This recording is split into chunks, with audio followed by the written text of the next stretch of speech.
Yes, yes. I know y'all have been patiently awaiting her arrival.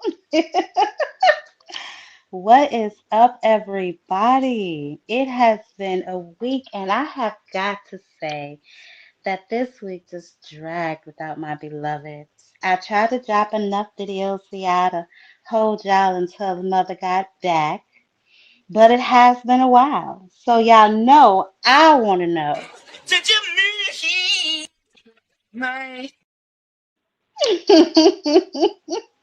What's up? Let me take a second and speak to everyone that is here so far. We know we got those people on CP time, so we're not even gonna worry about them, honey. Hey, Lily, you was here early. You missed mother. Yes, honey.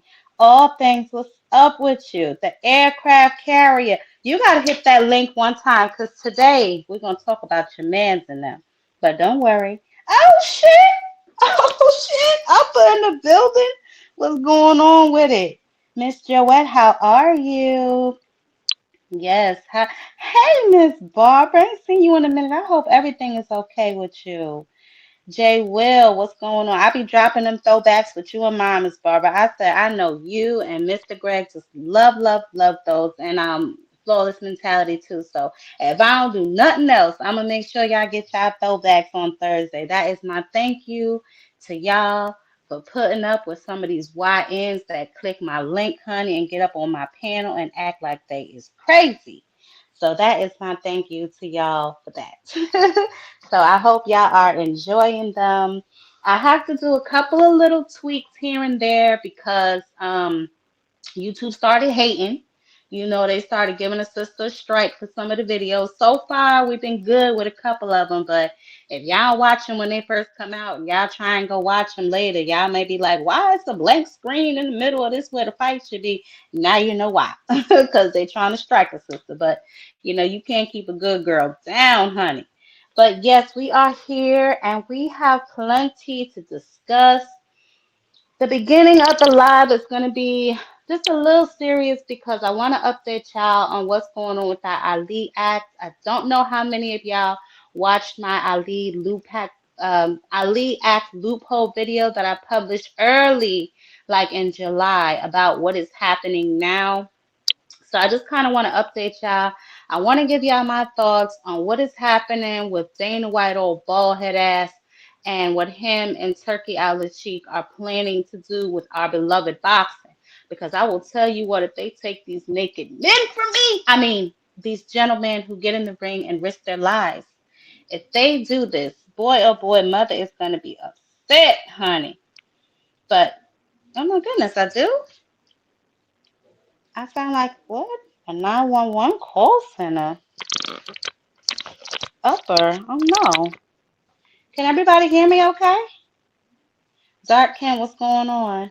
I didn't forget Zark Don't you worry. You come on over here Saturday, honey, and we're gonna put our bet officially on the record. You're gonna click that link and drop your cash app in the back so you and I can get this money together. Upper, I don't know what you got going on today, but we're not gonna entertain all that foolishness you be having going on. But there is not a lot of news. I know that today is Andy Ruiz's birthday. And once again with the hating, you know I play the birthday song Go Shorty, it's your birthday, but you know, I don't know if it's 50 or whoever worked for them, you know, they had a little upset attitude about that. So I got to tweak our music, but don't you worry, I'm gonna get us a workaround. We gonna get it together. Now, with everything that's going on with this particular fight week, a lot of us have tend to forget that Anyway also fights this week. Anyway fights this Sunday. Um, I don't believe it's on the same card, but it is Sunday the 14th. He's going up against Akhmadaliev. So not only do we have Saturday, but we do have Sunday.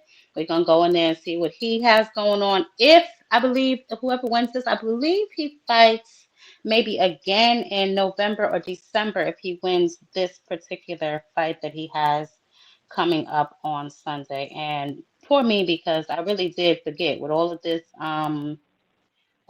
fighting going on with the Canelo and Crawford crap.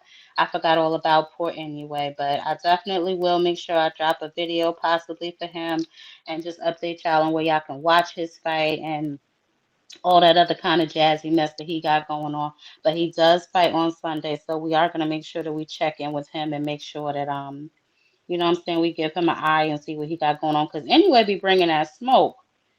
He giving us a lot more action than some of these other boys we got running around here. But that's neither here nor there. So for that, anyway, now, like I said, what I'm hearing, and I don't know if it's true, is that Philip Herkovich, he does not want to fight Moses Atume. Now, I don't want to say he's scared. Maybe he just doesn't want to fight right away. He doesn't want to come down. I think he would have to come down and wait. So we're gonna keep an eye on this situation. But Mark Warren obviously is hunting Moses' next opponent. And obviously, I will keep y'all all abreast on that. Now, I know this week, Canelo and them had a lot going on. They had their little engagement dinner, and then, child, they done had the engagement party, honey. And now I'm hearing there's an engagement ring involved. But we're going to get into all of that. Believe me when I tell you. We're going to settle into all of that. But let me just check and see who else came up in here. We know the CP time people. What's up, Ramon? Hey, Brian. All things spoke to you, I believe. J. Will Tucson. What's the drill? Tanya Johnson. What's going on? Yes, yes, yes. Big yes. Yes. Can't wait either to get this thing over with and done with so we can just move the hell on. AJ, hey, y'all make sure y'all smash that like button on the way in the building, honey, and we're gonna get into it. It's enough people. Those who are late, they just late. We know how our people are. They come in here whenever they want to come in here. Let me make sure. Oh, well, this is the last thing. I'm hearing that is this is a possibility, obviously, for December. I'm also hearing that Shakur and Tio are near finalized, but with Tio, as we know, we never really know. So we're gonna just play it by ear with T.O. and hope that shit goes through because we know that T.O. he pop a lot of trash, but he really don't never want to fight nobody. And y'all already know how I feel about T.O. and what I think he does. Look at him. Y'all know T.O. sells jabs for cash. Come on now, y'all better stop acting like y'all forgot. I will never let y'all forget this boy was out here selling jabs for cash. Some shameful shit Teofimo Lopez got going on, but whatever. We ain't on here tonight. We on some other shit tonight. Now, okay. We ain't gonna get too heavy because we gonna get into the fight, and I want y'all when I drop that link. I'm sure some of these boys that have so much to say underneath my videos, I want them to click the link first. Not none of the family. Y'all fall back. Mother got this one. Because I want these boys with so much disdain for Mother and her analysis of what I see happening in this fight. I want y'all to click that link tonight.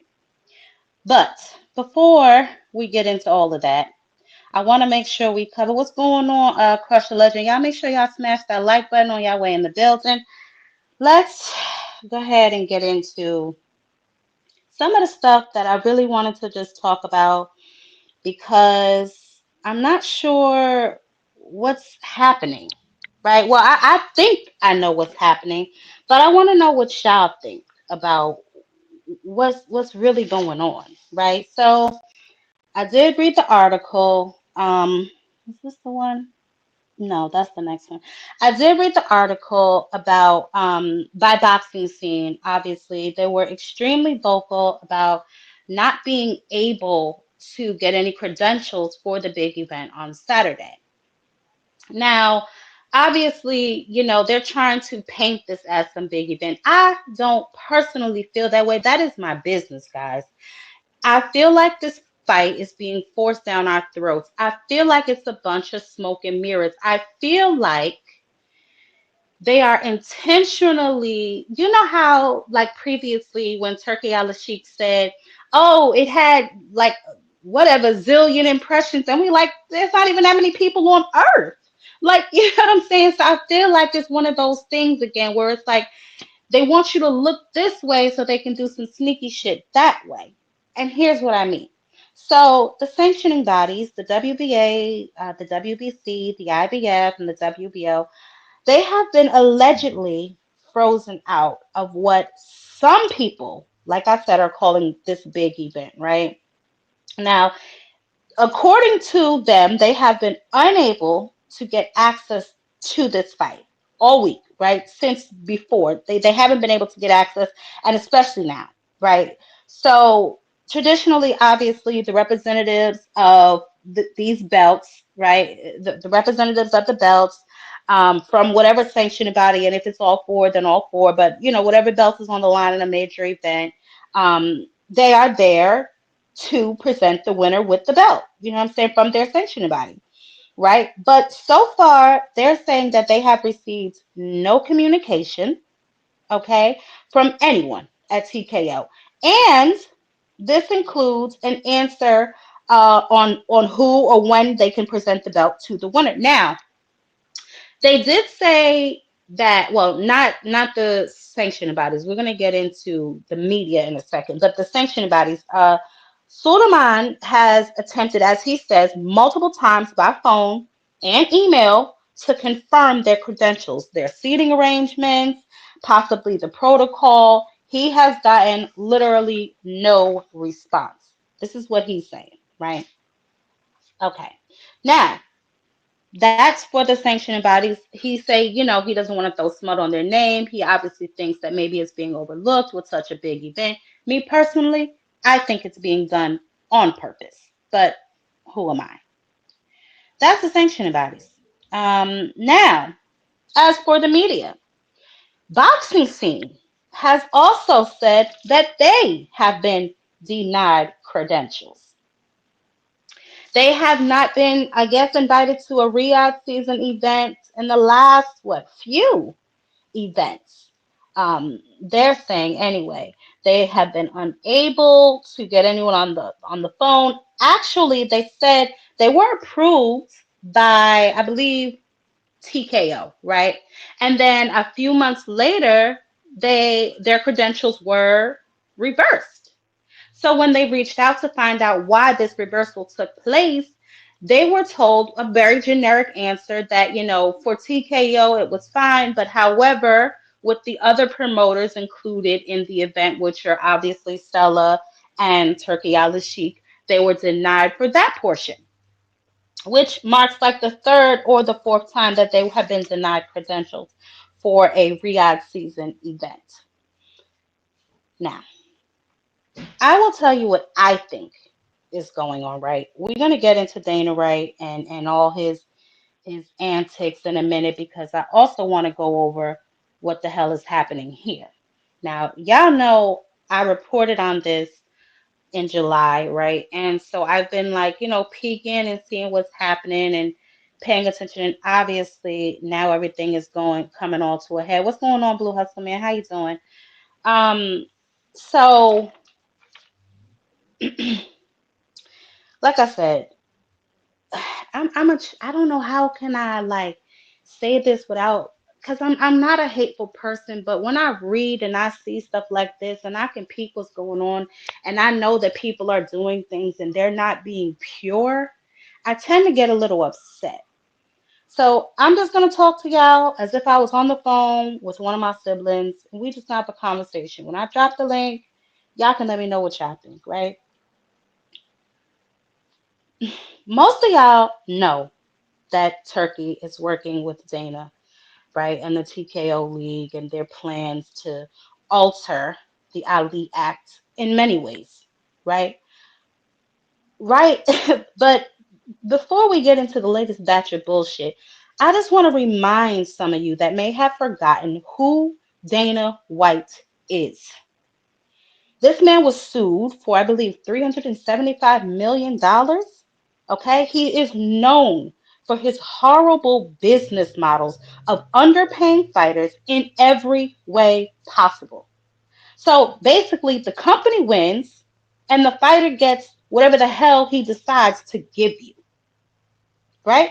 And this is the model that Turkey apparently was in love with and wants to adopt for boxing.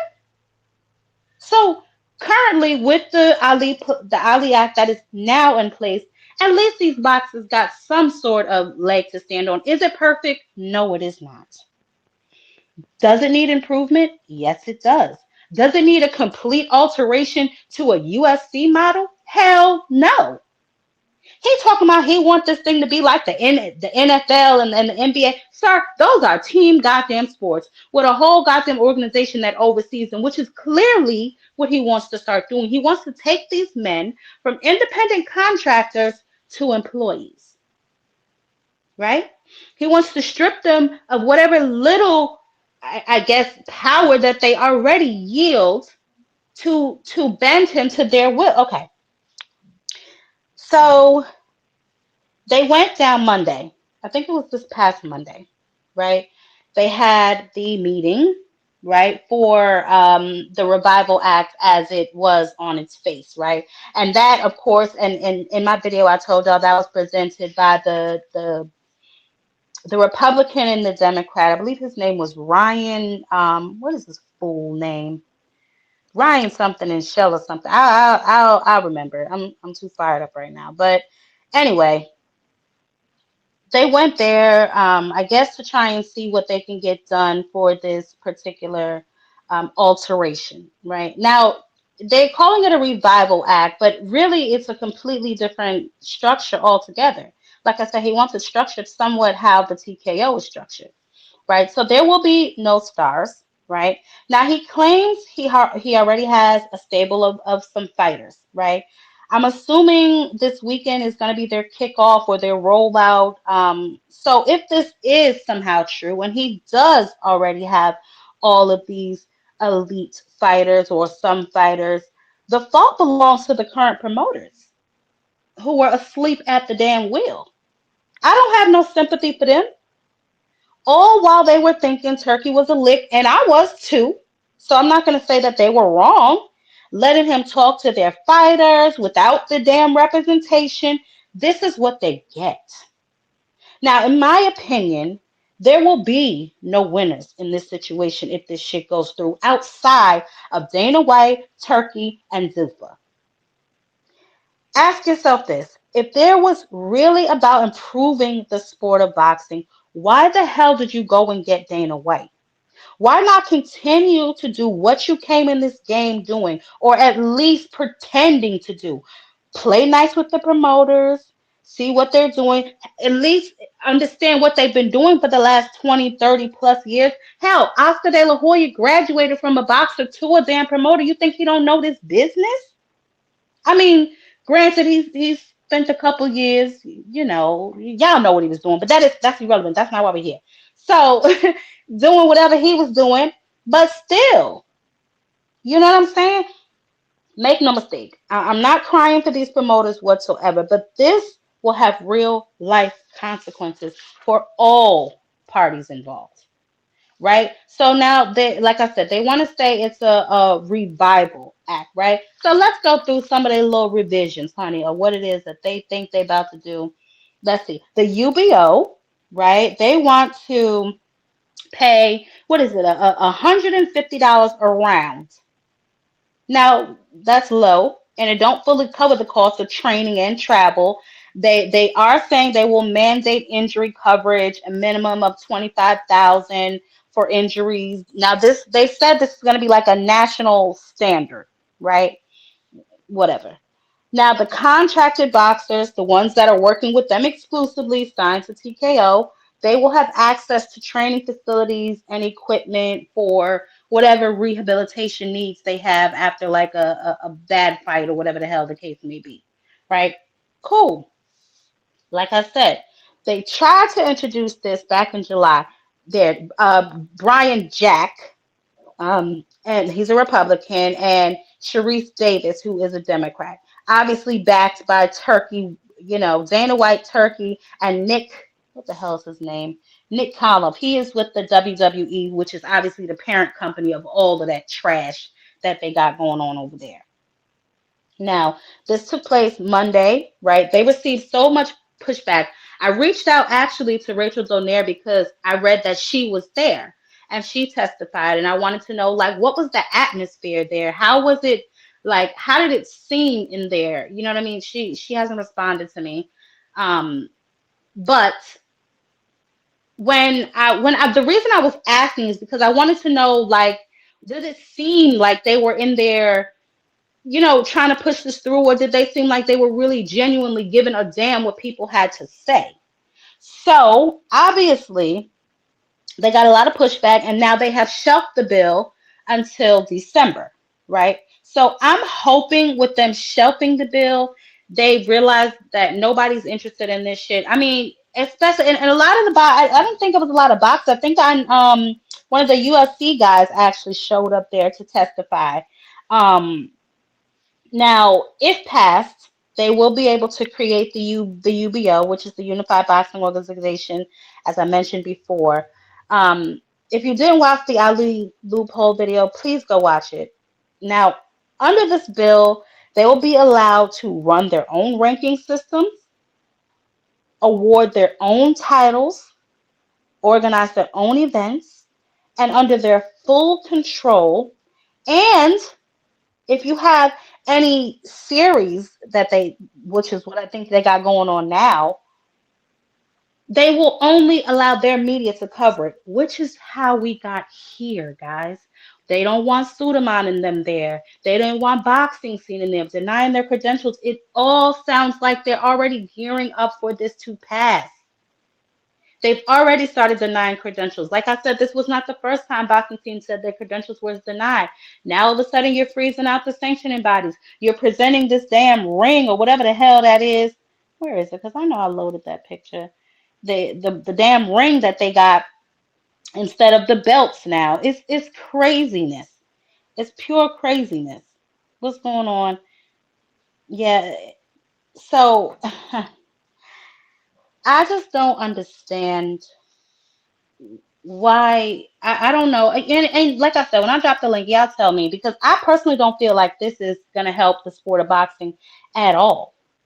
This benefits mainly the UFC and the WWE, giving them control over the boxers. It allows the promoters to operate with total control. Like I said, they're going to have their own ranking system, right? As if Dana White wasn't rigging the ranking system over there in the UFC. They're going to bypass many of the original Ali Act requirements, okay, surrounding the fighters' pay specifically, and transparency of how much the damn event pulls in. This weakens the boxers' protections. Now, this is obviously a monopolistic mindset, which Dana White obviously, which is why I said, Turkey, if you were really interested in making the sport better, why in the hell did you go and get Dana White? It gives the fighters absolutely no power over their own careers. At least the Ali Act now that we have in place mandates promoter disclosures. Fighters' payments and their medical benefits are all included. But this shift in power will empower the larger corporations and organizations and harm the existing boxing structure that we have now. So, for example, right, y'all know how, I don't know what is wrong with this damn thing. Most of my shit didn't even load, but y'all know how they are saying that this fight is like sold out and all that other kind of foolishness, right? And when I tell you it is foolishness, that's exactly what I mean. It's nothing but poppycock, because that shit ain't sold out nowhere near it. Now, they want you to believe that because and then I think when I went on what was it, tickets dot something. I'm gonna look it up while I open up my panel so I can pull it up so y'all can see what I saw, because I was like, ain't no damn way in hell they out here acting like this shit is sold out. First of all, they got a 2-for-1 special on the damn tickets, right? So I want to know, if this shit is so goddamn, must see TV, why are these tickets 2-for-1? Why? This makes no sense. I have never been to an event, a boxing event, where the tickets are 2-for-1. This don't make no damn sense. And like I said, they're trying to change the whole structure of how this event is ran. Instead of your belt after you whoop a nigga head in the ring, now you're gonna get a ring. Will you be my opponent? What kind of goofy shit is we doing, y'all? First, it was the dinner, and I said it looked like a damn arranged marriage dinner. You know, you sitting across from him, y'all eating steak and lobster, talking about each other kids. No, you supposed to be getting ready to go in there and knock this sucker head off. And you sitting down eating dinner with him. Then on top of that, he take you to the what is this? The Marriott. Y'all look at it. Turkey Ella chic and white. Don't it look like a man and wife? Somebody about to pronounce them husband and wife. And then after you whoop his ass, you get a ring. Like there's a whole bunch of foolishness that's just going on here, and I'm just not sure what we're gonna do about this. I just am not sure what's happening, but something has got to happen. I am gonna definitely keep an eye to see what happens in December when they bring this back out. Sometimes I was getting scared because y'all know I don't know if y'all follow like politics and stuff, but sometimes they be trying to have like them Senate meetings and shit like late at night when ain't nobody there or can't nobody come and protest. That's like almost how I feel like they trying to do this. Keep postponing to see like if it'll be less outrage. You know what I'm saying? Like will less and less people show up to fight for it so they can kind of just sneak it past. I don't know, I could be wrong, but that's just the vibes that I'm getting. Okay. We know that Dana White has had his eye on boxing for a while now. The stupid TKO we know was born from the UFC and the WWE merger in 2023. And that's probably when him and Turkey started cooking up this scheme to take over. You know what I'm saying? Pinky in the brain over there. You know, so it's just, I don't know. But the UBO is definitely going to cap your purse. Okay, essentially reducing star power, ultimately stars altogether. So there will be no damn stars. Everybody will be on an even playing field. Now that may be good for them, but it ain't gonna be good for the ones that really outshine the rest of them. That's what they work for. That's their hard work coming to fruition. I don't know. This event to me is nothing more than a showcase for potential business investors. This is not for the fans, i.e., the outrageous and ridiculous prices that they have charged for these tickets. $5,000 tickets, $100,000 tickets. What everyday fan you know can afford to go to that damn event? If you don't have any sort of credentials or get like a you know what I'm saying a free ticket or something like that, what everyday person you know can afford to go to an event like that?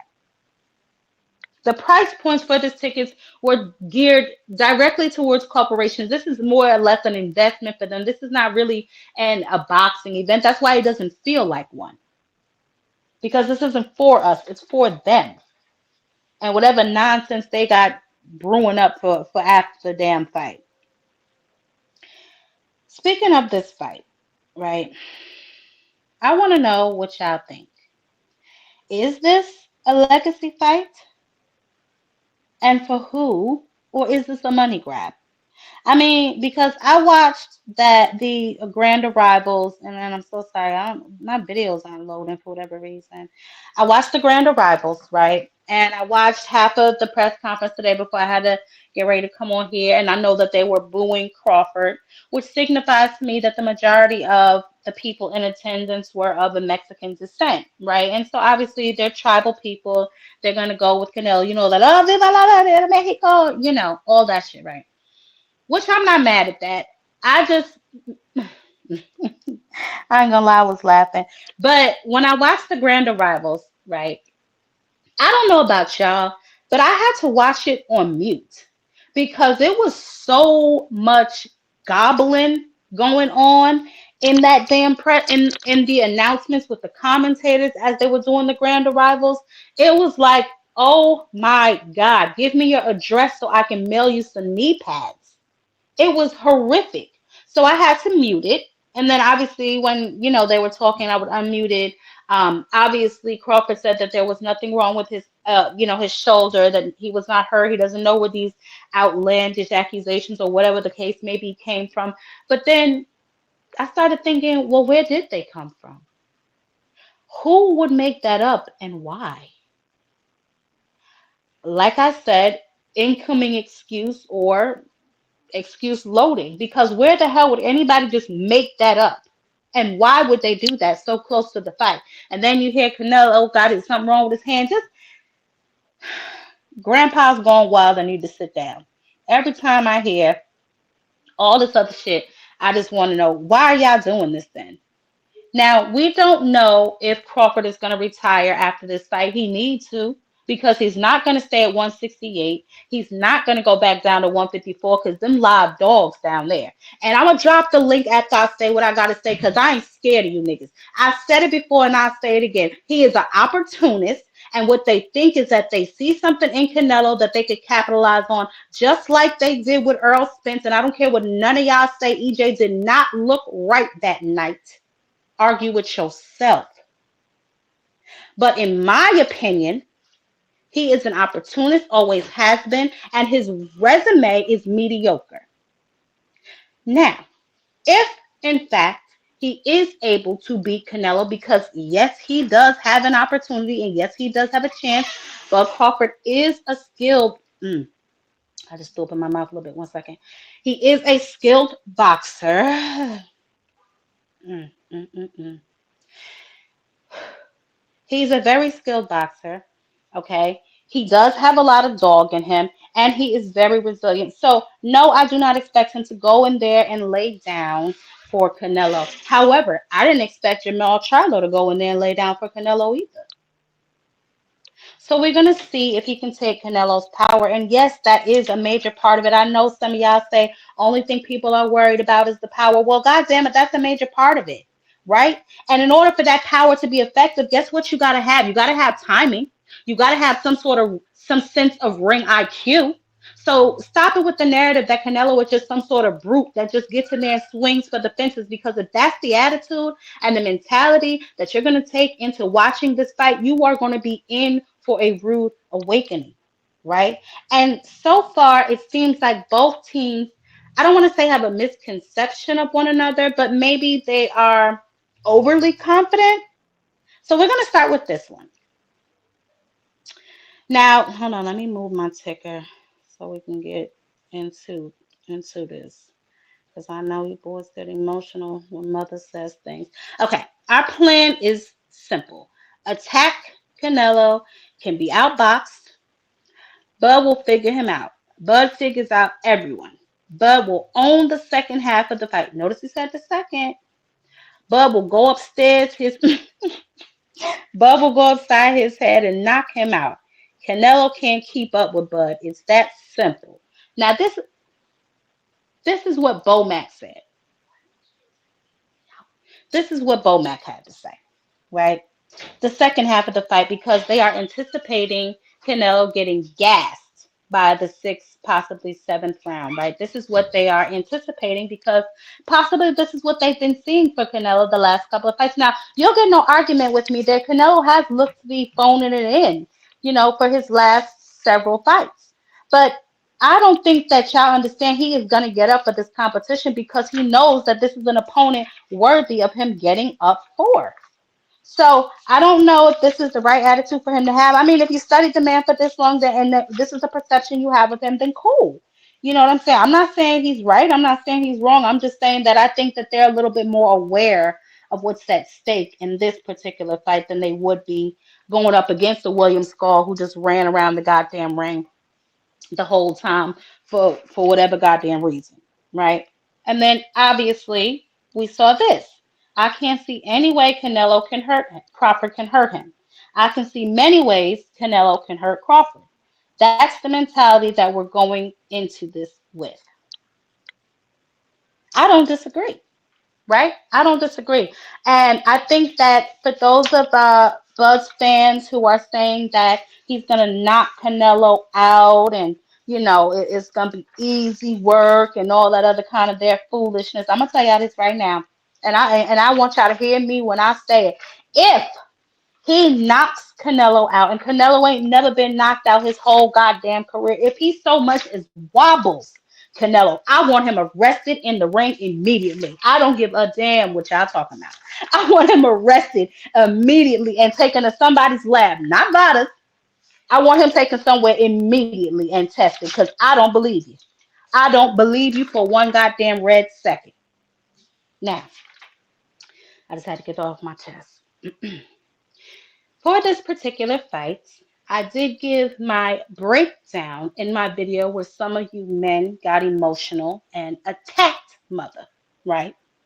I don't know why you got so emotional. I thought that I was fair to Bud, and I thought that I gave him the fair credit that someone who truly can't stand his ass gave him.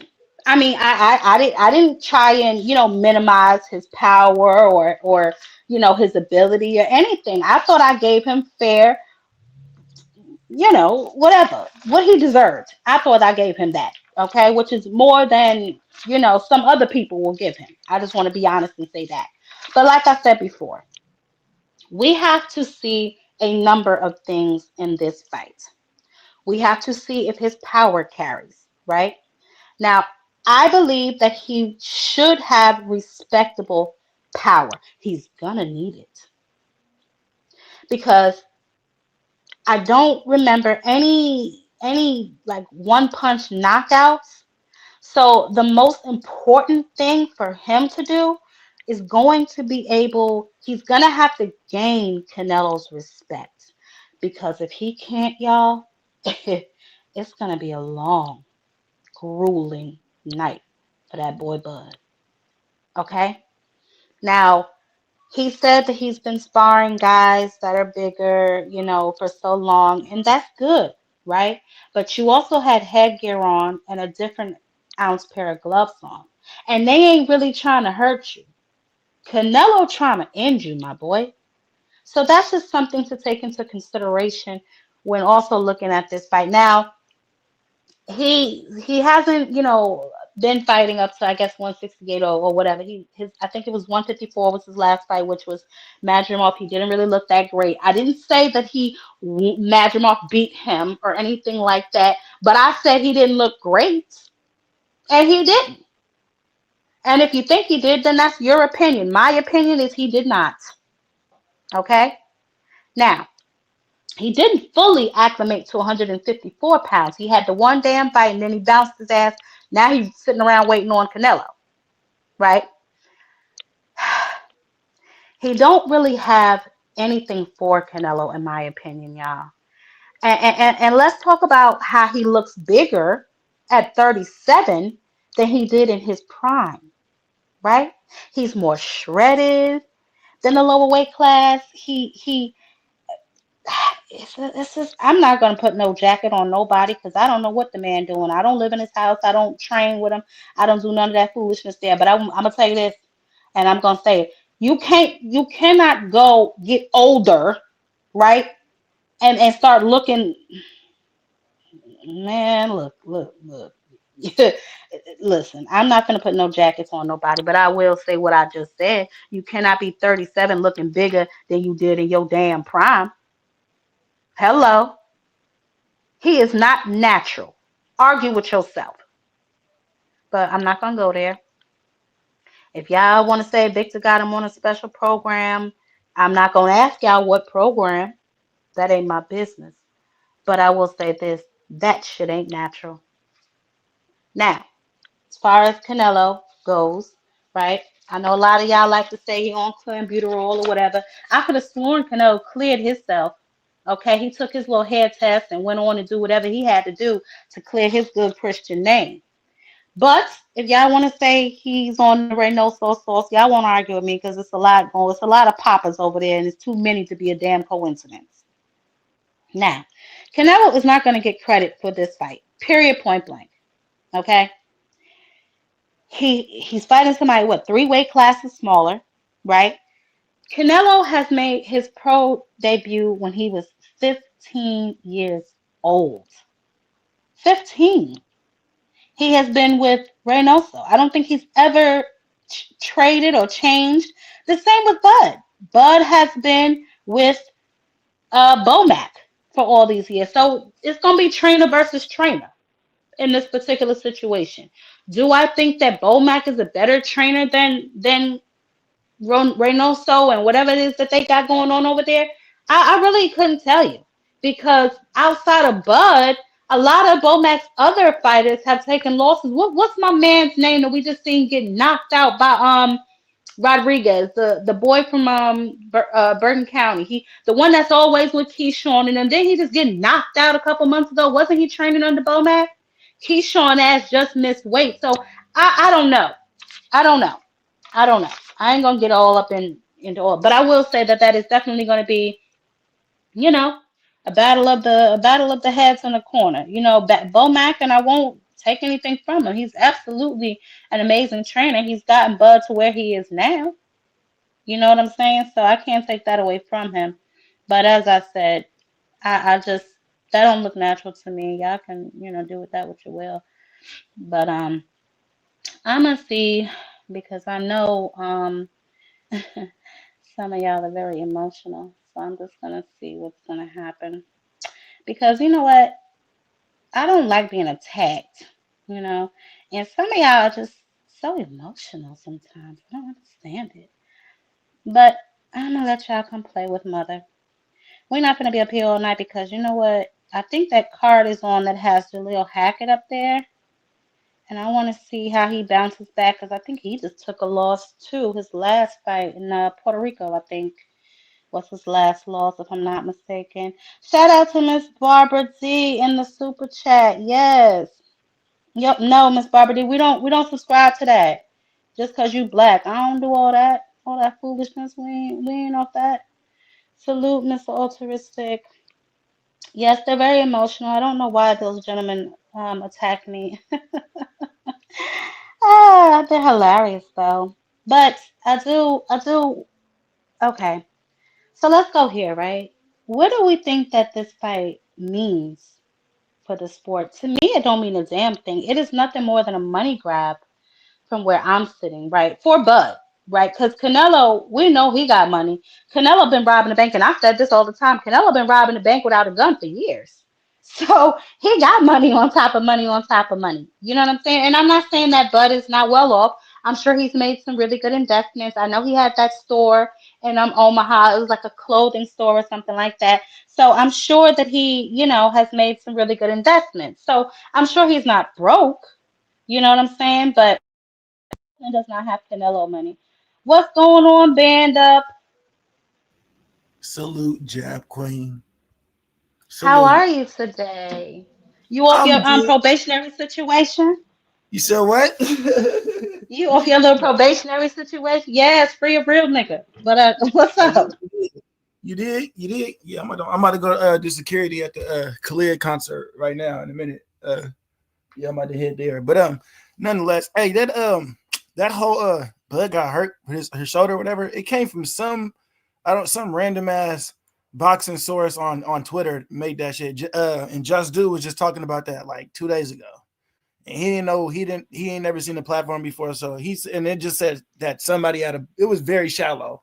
Like it was very, very bleak. It wasn't nothing like direct. It just says sources say somebody from Bud's camp leaked some shit like that. It was some weird shit. But yeah, that No, came from I'm aware of that. I'm aware of that, band up. But my point was this: who would make something like that up and why? And why the shoulder? Like it was just very random to me. It just kind of seemed a little shaky. I don't believe in coincidences. Maybe that's one of my issues. I don't believe in coincidences. So I just seem to always look for like some sort of nefarious activity behind the curtain. You know what I'm saying? Because that was just very random, very out of nowhere, and really close to the fight that you're about to be in.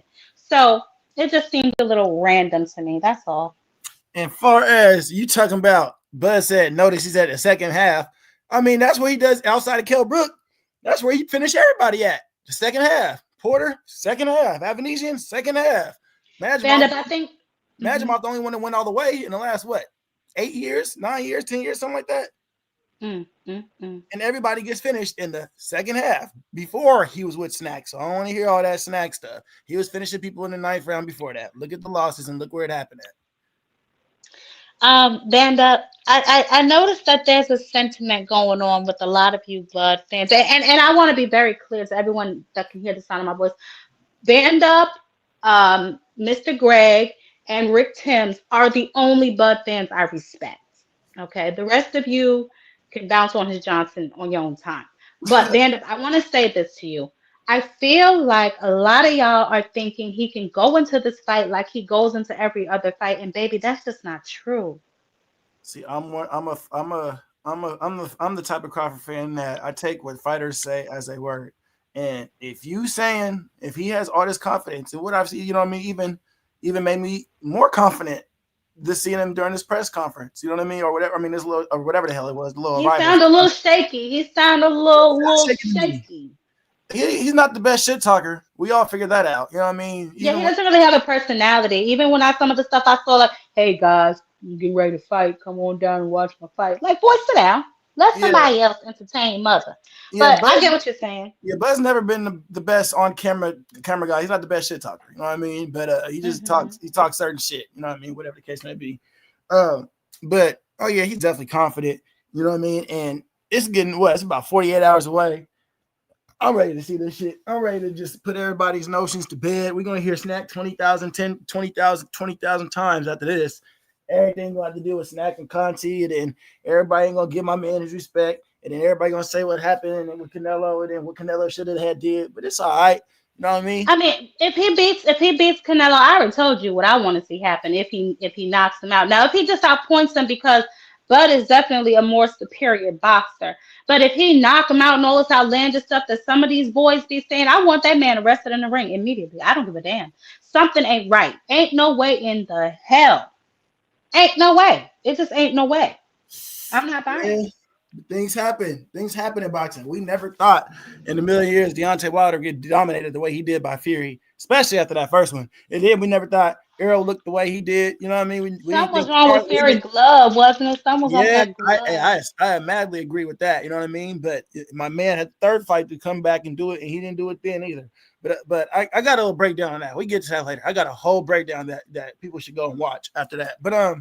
nonetheless, nonetheless, yeah, things happen in boxing that you know what I mean. It ain't never been seen before. We're gonna figure it out. And cream either gonna rise to the crop or rubber gonna meet the road. And ain't that the truth? So I'm glad that you said that, because I don't want to hear a lot of people giving excuses like most of these people will. I felt like there was an excuse loading when they said the shoulder thing. But like I said, I don't. Okay, so I know how a lot of y'all say, "Oh, he's not about to go in there and just lay down like Charlo." I'm pretty damn sure Charlo didn't think he was gonna go his ass in there and lay down either. Charlo was a tough son of a bitch. But now everybody trying to play him like a punk because of what he went in there and did with Canelo. Instead of giving Canelo his props, like Canelo just really wanted him, y'all decided to take props away from Jamal. And I just don't think that that was fair. And I really don't think that that was a fair analysis of his performance as a fighter, because he gets shit shaken. Uh, man, you know what I mean. I got a little bounce back there. Jamel was letting little Castano put him against the ropes and rock his noodles a little bit. You know what I mean? So he's been shown to be able to get pushed back. I don't But recall. Band Up, I don't Mean Machine rocked Bud. hold Mean on, Machine hold on. rocked his Listen, ass. listen. Even when you say that, Gamboa had him hold doing the stanky on. leg. Okay. You Even when can't you do say, that. watch this. Even when you say that, where was that at? In the middle of the ring. It was never nobody putting the pressure on Bud and he got hit with something cracking and it almost dropped him. That's never happened to Bud. Never, ever, ever in his whole career has he ever been pushed on the ropes and got smacked with something. Even when Porter hit him, it's in the middle of the ring. And it's 9 times out of 10, Bud going into the punch that comes and that he gets hit with. It's never nobody really putting that pressure on him. So that's what I'm saying, bro. You was letting, you know what I mean, Lil Castano really do something to you. You know what I mean? I don't think, you know what I mean? I don't think he would have had that same, you know what I mean, breath. So you've been Really, showing, man? I don't know. I'm yeah, fucking with the it's Charlos. I'm there. fucking with It's the there. Charlos. It's No, I I'm respect fucking this with the game Charlos. too. Y'all bugging. I respect this game too, but you know what I mean? It happened. You know what I mean? I seen it. You know what I mean? It happened. But you know what I mean? When it comes to Bud is not going in there to get pushed around. He's not going in there to lay down. We all know this because he's never shown this. There's no code to beat Bud. He hasn't lost. He hasn't had a draw. You know what I mean? The code's still uncracked, still ready to be there. And that's what I don't get with you guys. You guys are making it seem like, oh, Bud's just gonna, I mean, Canelo just gonna do that. Like, bro, who the fuck has done that? If it's this damn easy, somebody should have done it right now, right? It should have been done by now. If it's this easy to crack this man's code, then okay then. But other than that, the man still ain't lost. So I'm not rocking with a person that's code still ain't been cracked. Bud's been my guy from before the fight, and there you go there. It takes a certain type of thing. See, when when I look at Bud and Boots type fighters, the thing you have to beat those type of fighters, that type of skill set with, you have to beat them at their own game, but at the same time be able to hurt them while you're doing that, but at the same time have the durability to take what's coming back because they're never going to stop swinging. Neither one of those fighters are ever going to stop swinging. I can't see them stopping until they get put down. So you're going to have to either do that and be able to have the durability to do it in whatever punches come at him. And I think with the angles that Bud presents, he's not going to be able to fuck with that, man. He's not. I mean, if I'm gonna be honest, I hear you talking, right? And you're saying if that was so easy to do, then niggas would have done it already. This is Canelo, bro. This ain't no regular ass nigga, you know what I'm saying, at no lower weight class. And I'm not saying that Canelo cannot be beaten because obviously he's been beaten twice, so we know it's a damn possibility. All I'm saying is I want y'all to be realistic in the situation, right? And it is a possibility that Bud is biting off too much that he can chew, right? And it's also a possibility that he can go in there and box Canelo's fucking head off. However, the possibility is a little bit higher on Bud's side of improbable than it is on Canelo's, right? Because we don't know how Bud is going to move around with that weight. We don't know if he's going to be able to take Canelo's punches. We don't know if Canelo is going to respect what power that he had at the lower weight classes because now you're playing with the big boys. So all of these things are yet to be seen. I will say that Canelo, he had really less to work on, maybe more or less foot movement because he's an amazing counterpuncher. He's definitely he has a very good ring IQ. So and his defense is impeccable. So he had less to work on for me to get ready for this fight than Crawford did. A lot of boxers throughout history said the fight is majority mental. So if he's not being able to mentally keep up with this man, what pressure can he prove? If nothing that he has is working, what the fuck is he gonna prove? Could you imagine that? Yeah, you can have all the power and all the shit you say, but if none of that shit's landing clean, none of that shit's doing none of that, and I'm not saying Bud is a defensive wizard, he is not, but he has made motherfuckers miss, you know what I'm saying? And he has caught people on that shit. You guys forget about the Benavidez type fight. I don't give a damn, the nigga got shot in one leg. Bud got shot in his head. I don't give a damn about none of that. They both got shot. No, he didn't. Stop it. It But then he grazed shot in his one of head. them little nappy Yeah, but braids. he It shot in his grazed one of head. them little nappy braids. Stop it, Banda. Stop. Bud didn't get shot in his head. No, he did not, Yes, he bro. did. Yes, he It did. grazed one of them little nappy braids or something like that. Come on, stop this. Come on with this I'm foolishness. saying, you know what I'm saying? Continue, man. So you know what I mean? Both of them guys got shot. It's even playing field when it comes to that one. You did. But we ain't gonna share and act like my man ain't really put on these type of performances. You know what I mean? And I don't. When the lights are shining the brightest, no matter what, he's always put on. You know what I mean? The lights are shining bright for Canelo a few times, and he hasn't. There's been even the fight. There's fights that he won that's controversial. You can't tell me there's a controversial Bud win. Please tell me. You know what, Bands Up? I'm glad that you said that because those things will also be working in his favor come Saturday night. He has all of his favorite judges. I believe Cheatham is over there. Tim Weisfeld from Jersey. He's over there. You know, he has his Vegas buddies. So the judges, you know what I'm saying? Vegas, he makes a lot of money with Vegas.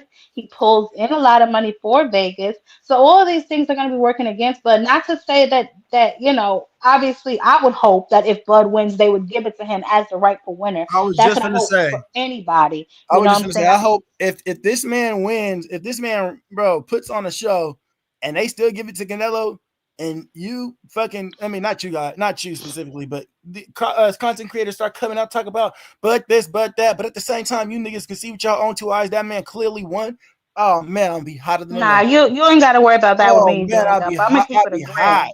I'll be Nah, I'm gonna hot. keep it a grand. But I will say this: these are also things that you have to consider in this Yeah, fight. You can't act like yeah. these things don't play a And factor. at the same time, I would say Bud should have what he said, you could put a petition in to go against the judges or something like that somebody was saying. Well, it's too damn late now. We what I know 48 it's late, hours but out. hey, but that's what I would say. He should have did it. Just like Earl's team should have kept him smart, Bud's team should have kept him smart in that aspect. Yeah, I mean, listen. I don't know, man. But I get it. I get, and the only thing I really don't like is that people are comparing this fight to supposedly Mayweather. Well, Mayweather fought Canelo at a catchweight. right? And Canelo was a lot younger. He's been through way more elite fighters since then. I'm pretty sure that he has grown in the sport since that fight with Mayweather. I don't think, and look what's happening. Mayweather's not boxing anymore. I mean, well, he getting ready to go play with Mike Tyson, but I mean professionally, and Canelo is. You know what I'm saying? It was just a different time, and he called him to me at a good time in his career. Canelo was green, Canelo was coming up. But if you have to look at it, the man has close to what, 65, 64 fights and only lost twice. Okay, you can say some of the other ones were questionable losses, but look at how many damn fights that man has. That's a lot of experience with a lot of different styles of fighting. You mean to tell me he ain't never seen Bud's style, not even once? The ones that have emulated something that Bud has have given him issues, and that has been the case when it comes to that one. And when it comes and that same sentiment that you just spelled out, the same one that you just went on that you went on your little tear about, I agree. You can agree with that, but that would have been the same sentiment for Bud if he would have faced Boots 5 years ago. So please don't switch it up talking about Bud could have been fought Boots, because Boots was green back then, and if Bud had beat Boots, then and look, I'm in the picture with the man right there. I give Boots respect in person, and I tell him how I felt. You know what I mean? A little bit. We talked a little bit. You know what I'm saying? So it's nothing that he ain't that I've never. You know what I mean? I wouldn't say to a man's face, but I'm just saying, like, if he had fought Bud back 5 years ago, it would have been too green, right? Okay, then. So that same sentiment you guys are using with that. No, not necessarily. No, no, no, no, no, no. We're not gonna do all of that because there's a difference. But I mean, Boots was actually Bud's mandatory, and 5 years ago, Bud asked would have only been 30, so that would have been just fine to me, especially if he was your damn mandatory. But you didn't fight him. You dropped your belt. Right? I don't care if Bomac was at a Cheeto convention or whatever the hell you want to call it, where he didn't file your paperwork on time, whatever the case may be. You didn't fight the man and you dropped your belt, right? And then you moved your funky black ass up to 154 to fight the to me the weakest champion at 154. I mean, Madrimov had just won the damn belt the fight before Bud fought him. I mean, he tried to fight the other ones, and they was acting like what's the guy? Satenzu and Vendora was playing games with that man, and Madrimov wasn't. So you test who's all at the market. If 2 out of 3 is playing games, what the fuck you supposed to do? Mm, mm, mm. You got an excuse for every goddamn It's thing, not an man. excuse. It's just what I see. What happened? Bro. It's what is it now? Is if what am I lying about? Tell me where I'm lying. Please tell me where I'm lying. I say you have an excuse. It's not. It's everything that's been reported out here in these YouTube streets. I can't do nothing with it. I'm not the man in the man's camp, but I can tell you what I've heard. I'm not boxing hacker talking about how do we know? No, I'm not doing that. You know what I mean? I'm coming with facts. Somebody please tell me where I'm blind at. You need all these things have been reported, and I can tell you who I got them from. You want to know all that because you know what I mean. I only follow a certain amount of platforms, and I make sure it's the best.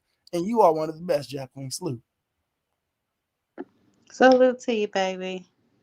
I'm gonna send you some tissue band up. Now, where you gonna watch the fight? I haven't really figured it out because I've been doing all these. Like I said, I just got called into this concert tonight, so man, my job be doing all these events and shit. So I hope I'm not working that night, and I'm pretty sure if I am, I'm still gonna call off. But I'm gonna try to be in the casinos with it, low key, or I'm gonna just be at the house because out here in Washington, that's the only place you can really bet. And like at the reservation casinos and stuff like that, you can't buy and do on no online bets, something like that.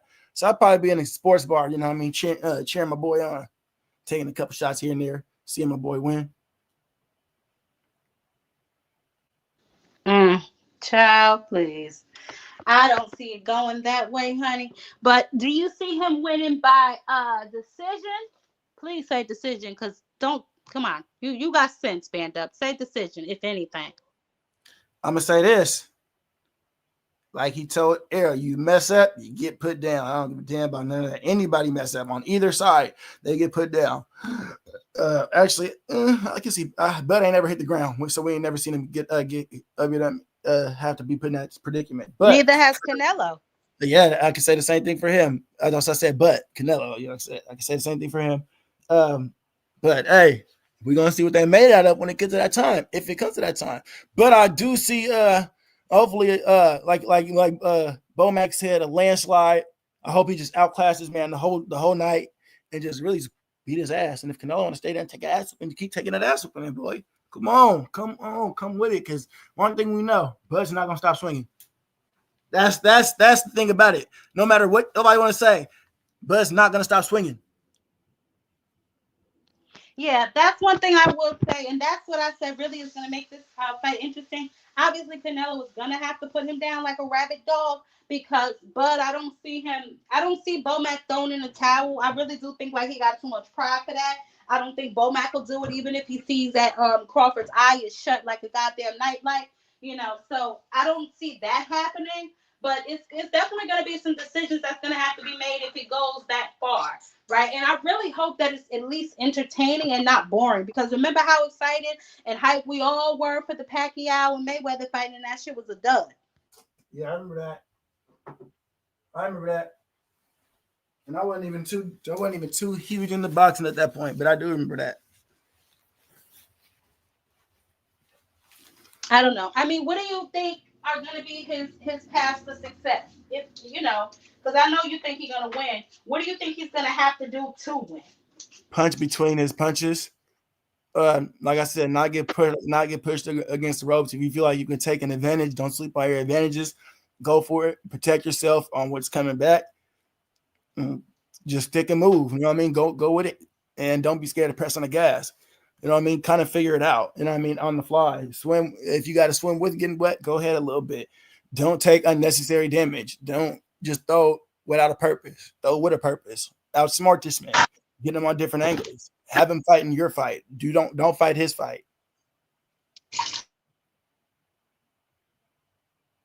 2 cents. You out of pocket. Hey, no. I was devastated when I seen Deontay Wilder lose. Oh my god. Oh my god. I was devastated when I seen that. And then again, oh man.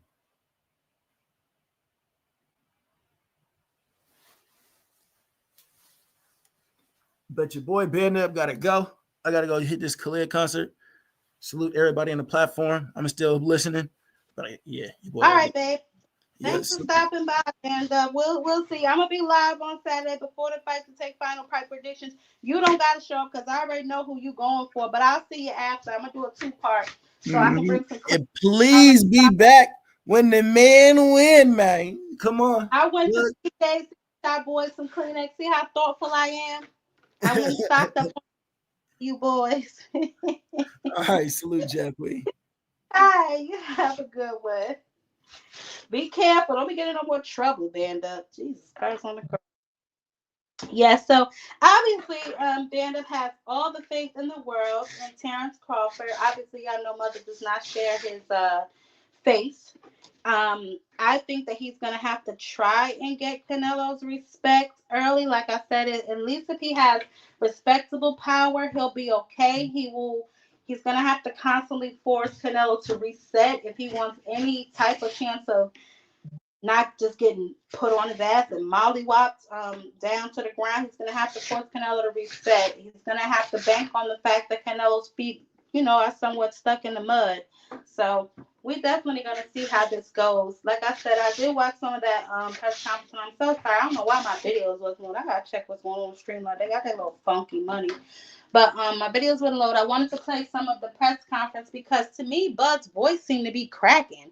And I know a lot of y'all, said no, his voice wasn't cracking. To me, he just seemed like out of place, or he seemed nervous, and it could be, the whole situation in itself, or whatever the case may be. But for one, he was being asked a bunch of questions by like super casuals. I don't know why the hell they asking a man UFC damn questions at a damn boxing event, but that's once again Dana White trying to incorporate the UFC into boxing. Soon he'll have them fighting each other, child. But he just seemed a little nervous to me. And as we know, Canelo has been here before. This is what Canelo does. You know what I mean? He shows up and shows out, and I think that he will get up for this fight. Now, will he 100% win? I don't know. None of us do. We won't know until that final bell rings. However long or short this fight may be. You know what I'm saying? But I'm going to tell you, I have Canelo winning. Now, obviously it's going to have to be by brutal devastation and somewhat of, I don't want to say knockout because I don't, poor Bud, but because Bud is the type that will not quit, or at least this is what he has shown us, you know what I'm saying? But like I said before, so has Charlo. You know what I'm saying? So we don't know. That power is real. You know what I'm saying? Canelo's punching power is real. I don't know why people think it isn't. And I understand people saying he's slowed down and, he ain't got it no more. Well, you better hope he don't. That's all I'm going to say. Your ass better hope he don't because, oh boy. Like I said, he's been getting up for this fight. I think he's training with the right guys. I think that, he knows what's up. You know what I'm saying? It's more or less embarrassment on the line for Canelo. It's not legacy because his legacy to me is already cemented. He got some real heavy hitters on that resume. You know what I'm saying? As to where Bud's resume, it's mediocre. You know what I'm saying? But putting Canelo on there with a win will at least help it, look better. You know what I'm saying? But if he loses this fight, it'll be what everybody expects. You know what I'm saying? You went up there, and bit off more than you could really chew. And what's next after this fight for either of these men? Will Bud continue to fight? And at what weight class will he campaign? We know he ain't staying up there at 168. What you gonna do? You gonna come back down to 154? Well, guess what? You can meet Boots then. Since he was too green for you then, I guarantee you his ass ain't too green for you now. You know what I'm saying? So I don't know. I have Canelo as well, Lee. Excuse me. I have Canelo as well winning. Like I said, man, I'm not gonna just completely count Bud out because I've seen that he definitely will go for broke. You know what I'm saying? But this is a different ball game, and this is a different beast. And if the plan from him and Bomac was to go in there and act like it wasn't, then I don't know, yo. You know what I'm saying? I hope they really prepared. I did see him say that he has been, watching Canelo for a while, which leads me to my opportunistic rant that I went on earlier. But he said that they've been watching him for a while, and he's like, "Oh, I think I could, I could beat him." So, when guys say stuff like that to me, it screams to me like you're not really like that. Does anybody else get that vibe? Like, cause if you're only fighting guys you know you can beat, are you really like that? I don't know. It's just a question to me. Obviously, you know, I'm pretty sure all fighters do it. I'm not just gonna single Bud out. I'm pretty sure a lot of them move like that. You know what I'm saying? Fighting guys that they know they can beat or that at least they have a good chance of beating. That's why when there's an upset, people are really upset. You know what I'm saying? But it just to me, it just appears that this might be a little bit too much for him. The lights might be too bright. And I did see Ryan's punk ass give his analysis. I'm not gonna say I disagree with it, you know what I'm saying? And I'm not gonna necessarily say I agree with it. They got something cooking up with Ryan. I ain't figured out exactly what it is yet, but they got bigger plans for old King Rye over there. You know what I'm saying? Outside just squabbling apparently. And he has bigger plans for himself. But that whole angle will definitely come out again, I'm sure, in November when we get ready for their fight. But as far as this card, who do y'all think is gonna win on the undercard? Do y'all have Christian and Billy, or what do y'all think Lester Martinez is gonna do? Um, who else is on that card? I think Kalen Wash is on that card too, isn't he?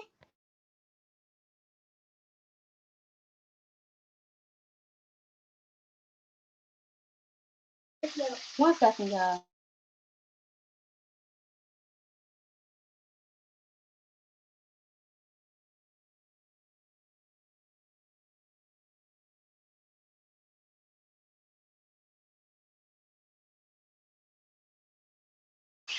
Yeah, but I mean, I think Kalen Wash is on that card. Christian and Billy, Lester Martinez. Um, if I'm not mistaken, isn't the Vargas on this card too? Fernando Vargas, isn't he like the co-main, or is he the fight before the co-main? That's all. I got Canelo. Oh yeah. Well, you know what? Let me see some. I know that. Oh yeah, the Vargas brothers, right? That's what I thought. Fernando Vargas for sure. He's on the card. It's another. I gotta see who else is on that card too, man. That's my bad, y'all. I, I was so flustered by this nonsense that's going on with the Ali Act that I really wasn't paying attention to the rest of that crap. And then the rivals, and then today with what's it earlier today with the press conference, or what's that yesterday? I know they had their workouts and all that. I thought that was a little early, and then they started their underdog series, if I'm not mistaken. So who knows? It's a good form of fan boxing. I don't know how many times I gotta say it. I want to keep saying bad fans like this. Well, Maid, if I'm not talking to you, why are you getting offended, babe? If I mean, if the shoe don't fit, then why are you trying to put it on?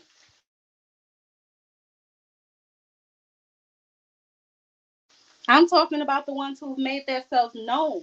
You know what I'm saying? As Bud fans like that wear that badge clearly on there, that put their cape on and come up here ready to catch for them at any given opportunity. I'm talking to them, babe. If that ain't true, then don't worry about it.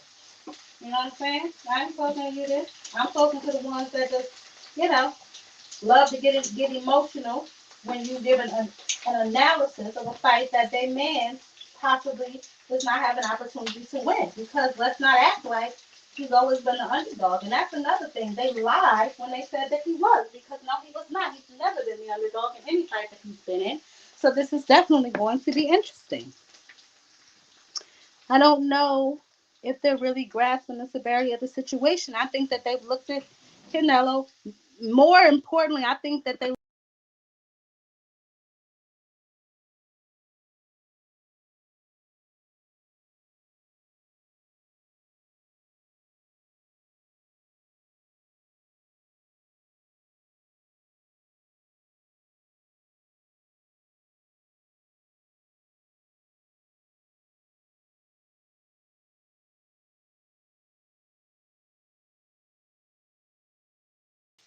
I'm talking with the damn mic on. I think that maybe they looked at that skull fight and thought that maybe they had something. You know what I'm saying? But I don't know. I think Canelo. I don't know. I think Canelo might surprise they ass. I hope he's been working on some footwork. But like I said, is this a legacy fight for y'all? And whose legacy? I mean, clearly just Buzz, in my opinion. It can't be Canelo's. His legacy is already cemented. You know what I'm saying? This fight is like, it's almost like I said, I feel like this fight was forced on him too. More importantly than anything else, it was forced on him. I don't really think that this was a fight that Canelo was seeking because he knew he wouldn't get no credit for it. You know what I'm saying? So, more importantly, I think that this was a favor, you know what I'm saying, that Turkey Al Sheik did for Bud. You know what I'm saying? Like, give me the Canelo fight. It doesn't appear to me from the very beginning that Canelo wanted this fight. Even at the press conference, I don't know if y'all remember when he was talking to William Skull and it was like, oh, after him, there's Bud. And Canelo corrected him then. He was like, oh, that is not set in stone. You know what I'm saying? Like, we don't, that's not legit yet. You know what I'm saying? So he corrected him then. He didn't want the fight. Then after the William Skull fight, when Bud jumped in the ring, you know what I'm saying? Y'all remember when he was holding Turkey hand and he got up in the ring? So I don't know. It just doesn't appear to me that the boy wanted the fight to begin with. So we're gonna see come Saturday what really happens. I know that it starts at 9 o'clock on Netflix. If they're doing the undercards now, are they gonna have an undercard on Saturday, or is it all being done today and tomorrow? That's another thing. Like, that was so weird. I know when I was watching it, Max Kellerman was like, undercard is tomorrow. That's why I posted it on my community. So I'm like, I know that's what the hell he said. Obviously, he meant like workouts and all that other stuff, but I was even confused by that. I'm like, why the hell is this about the undercard? Like I said, because I originally remember when they were doing y'all remember when they was doing Boxers Got Talent and he was holding all those tryouts for like up and coming boxers to come showcase their skills on this card? That's originally what I thought he was doing. Yeah, yeah, like an MVP. Thank you, Burwees. That's what I thought too. It's like something like that, but it's not as good and it's not as organized. But he was like, I called it America's Got Talent for boxing. You know what I'm saying? Because that's that's what it looked like any damn way. He looked like he was just getting whoever off the street to come in there and show me you got talent. On some five heartbeat shit. Show me your best combination. You know what I'm saying? So I don't know. That's what it appears to me anyway. So we're gonna see. We're definitely gonna see. Like I said, I don't really see Bud going in there and laying down. I don't really see him knocking out Canelo, outpointing him. Absolutely, it's possible. Because Canelo's not that technical. But y'all have to stop saying he's gonna knock him out because I don't believe that for one damn second. And I don't believe since I've never seen Canelo knocked out, the first one to do it is going to be Bud. I mean, shit, it could happen. but I just don't see it. And I think that people need to start being a little bit more realistic with the situation at hand because if anything, he win by points. I don't see a knockout coming unless it's from Canelo. I'm just being honest on the situation as it's playing out. I don't really see him knocking Canelo out. And as good as a counterpuncher as they both are, I just feel like in this particular fight, Bud has more to worry about than Canelo does. Now, he does have more athleticism, but I've seen Canelo working on his endurance. I've seen him out jogging. I've seen him doing different things to kind of strengthen where he is weak because I'm pretty sure that they are smart at that Reynoso camp, and he fully expects Bud and Bo Mack to try and exploit his weaknesses. You know what I'm saying? So I'm pretty sure that he's working on getting stronger where he is weak. Now, will he be able to do that in enough time for this damn fight? Who knows? You know what I'm saying? But Canelo's not a stupid man. He's not a dumb fighter. He wouldn't have made it this far if he was. I'm not trying to discredit anything that Bud brings to the ring, but I also want people to keep in mind what Canelo brings to this fight. Yeah, Jalil Hackett fight is tonight. Um, I'm not sure if it's actually on now because, like I said, they have like this underdog series, and then they have like this full card of like under fights, and then I don't even know, like I said, on Saturday if there's going to be other fights besides the grand main event at 9 p.m. So that's yet to be seen. I'll check the schedule. If anything, I'll make a post or something on my community page if it's fights outside of that. But for as far as I could understand, they were doing all that stuff like during this time period, and then Saturday was just supposed to be the wedding. Because I mean they had the engagement dinner, child. Then as you can see the other day, they took the engagement photos. You know what I'm saying, by the water. We done seen they ring, you know what I'm saying? So listen, they ready. They ready to get married, honey. So I don't know. This is just foolishness. But yeah, I'll let y'all know if there's anything else that comes up really. I really didn't think so. I was looking at the rankings and I seen what is Shakur number 5 now or something like that. So I don't know. That child moving up. He's about to fight T.O. hopefully. We don't know what Keyshawn is gonna do coming back. Outside of this forced fight, it's really not a lot happening in the sport of boxing. There's some ranking shifts that will call for some smaller fights down the line that will affect bigger fights down the line. But outside of that, y'all know, after this fight, we have the Thurman and Fundora card, and then obviously the big card in November. To me, they should have had that card in the States because that is a card that I would have pulled up on. You got David Benavidez on that card. You got Abdullah Mason on that card. Brian Norman Jr. on that card. You know what I'm saying? That card is really fire from top to bottom. So they absolutely should have did that card in the States, to give their fans and the fan base that they do have an opportunity to pull up and see them fight. You know what I'm saying? Especially some of the belt holders. I mean, Brian Norman Jr., he's due for a fight in Atlanta, so they definitely should have put that fight on in Atlanta, to give him an opportunity for his fans, his homegrown fans, to come out and see him and support him, stuff like that. I mean, Top Rank did it for Keyshawn, what, twice already now? He done fought in Virginia. So, and the second time, we didn't even get to see the little jackal fight, because he up in there acting a fool, eating Cheetos with Bomac. So he missed weight and we couldn't really see him fight. But that's what looks like it's coming down the pike. And then, like I said, the Lamont and Pitbull fight they have coming up in December. A lot of little fights affecting big fights possibly coming up next year, early next year. So hopefully we'll be in good fighting company soon. I really kind of just want this fight to fade to black. Like, I don't really want to, in the middle of October or even into next week be talking about this fight, if I'm being honest. You know what I'm saying? Um, that's what I heard, 2 Cent. I heard that his hand was hurting, but I don't know for sure. Um, he heard it in like sparring or something, right? I don't know. I heard that as well. I'm not sure how true that is, though.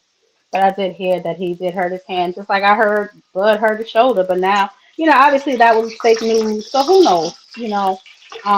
But so what does that mean? You know what I'm saying? If you're not going to be able to perform, this is what I'm talking about. The built-in excuses that I feel like are already coming down the pipe for both of them.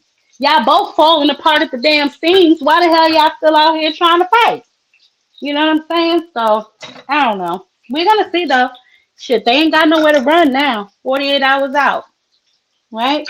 Saturday 9 p.m. on Netflix.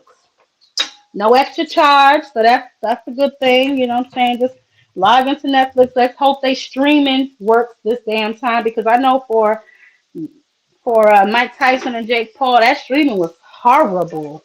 It kept buffering. I know everyone was complaining too. Some of the boxes was like anybody else buffering and all this other stuff. So hopefully they got their bandwidth together or something and they able to, what I'm saying, give us a seamless operation. But with Turkey, who the hell knows?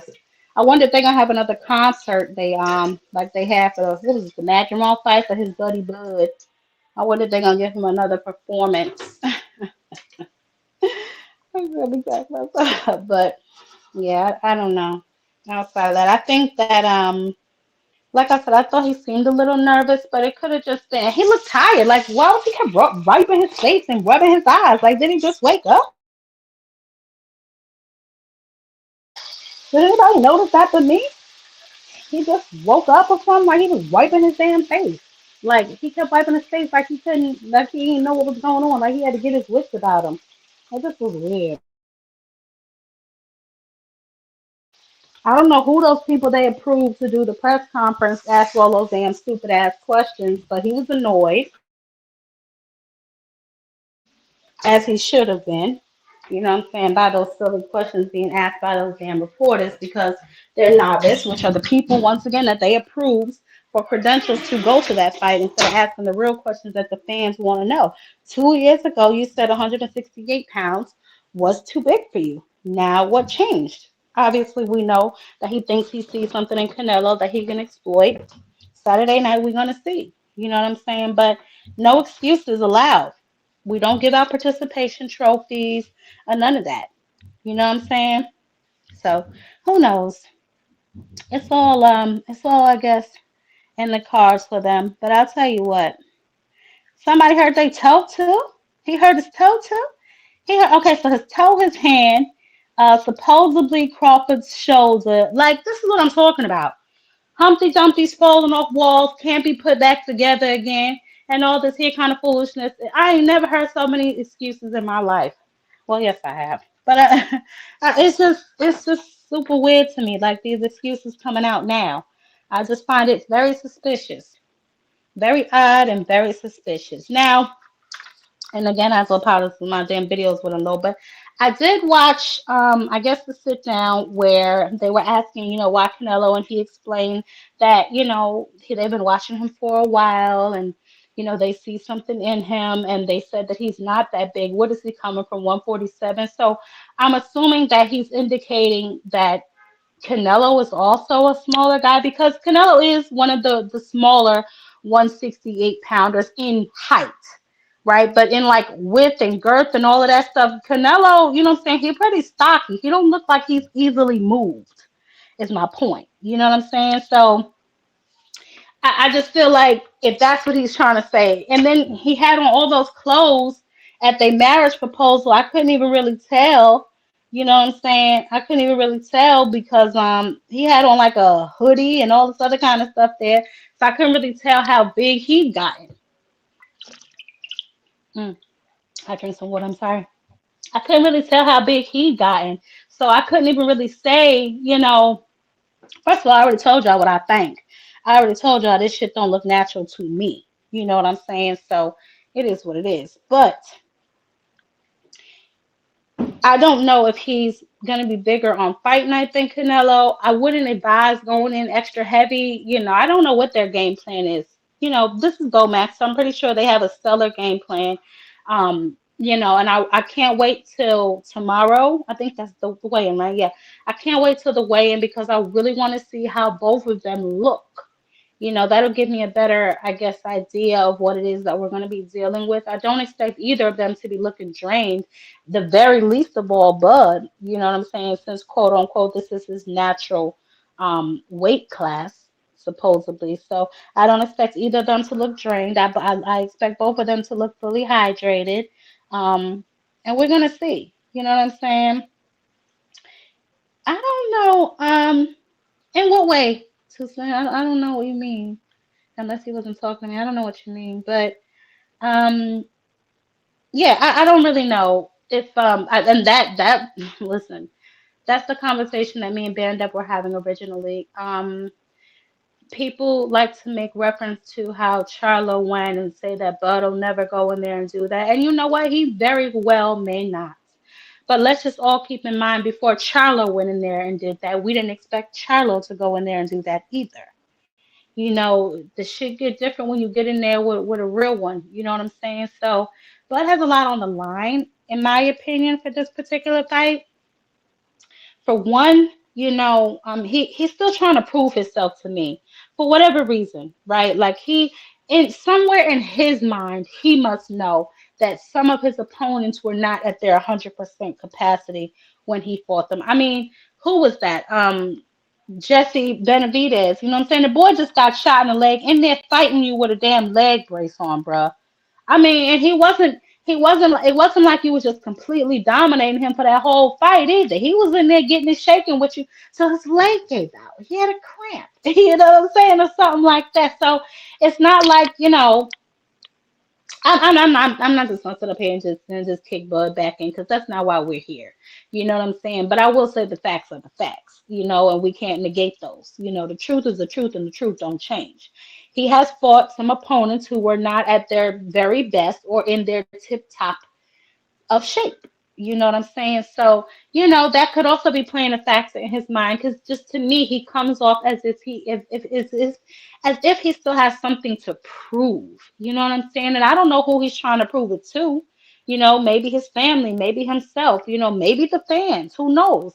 That, maybe some of the comments do get to him, what people say about some of the previous opponents that he's faced. But I will say this, if you decide to, when you are asked, your best opponent or your best win, and you say Victor Postal, you know what I'm saying, Ricky Burns, you know what I'm saying, and you know damn well the fight that really made your name ring out like it does now was EJ, why wouldn't you say that? You know what I'm saying? Unless in your mind, you didn't fight him at his 100% best, you know? I don't know.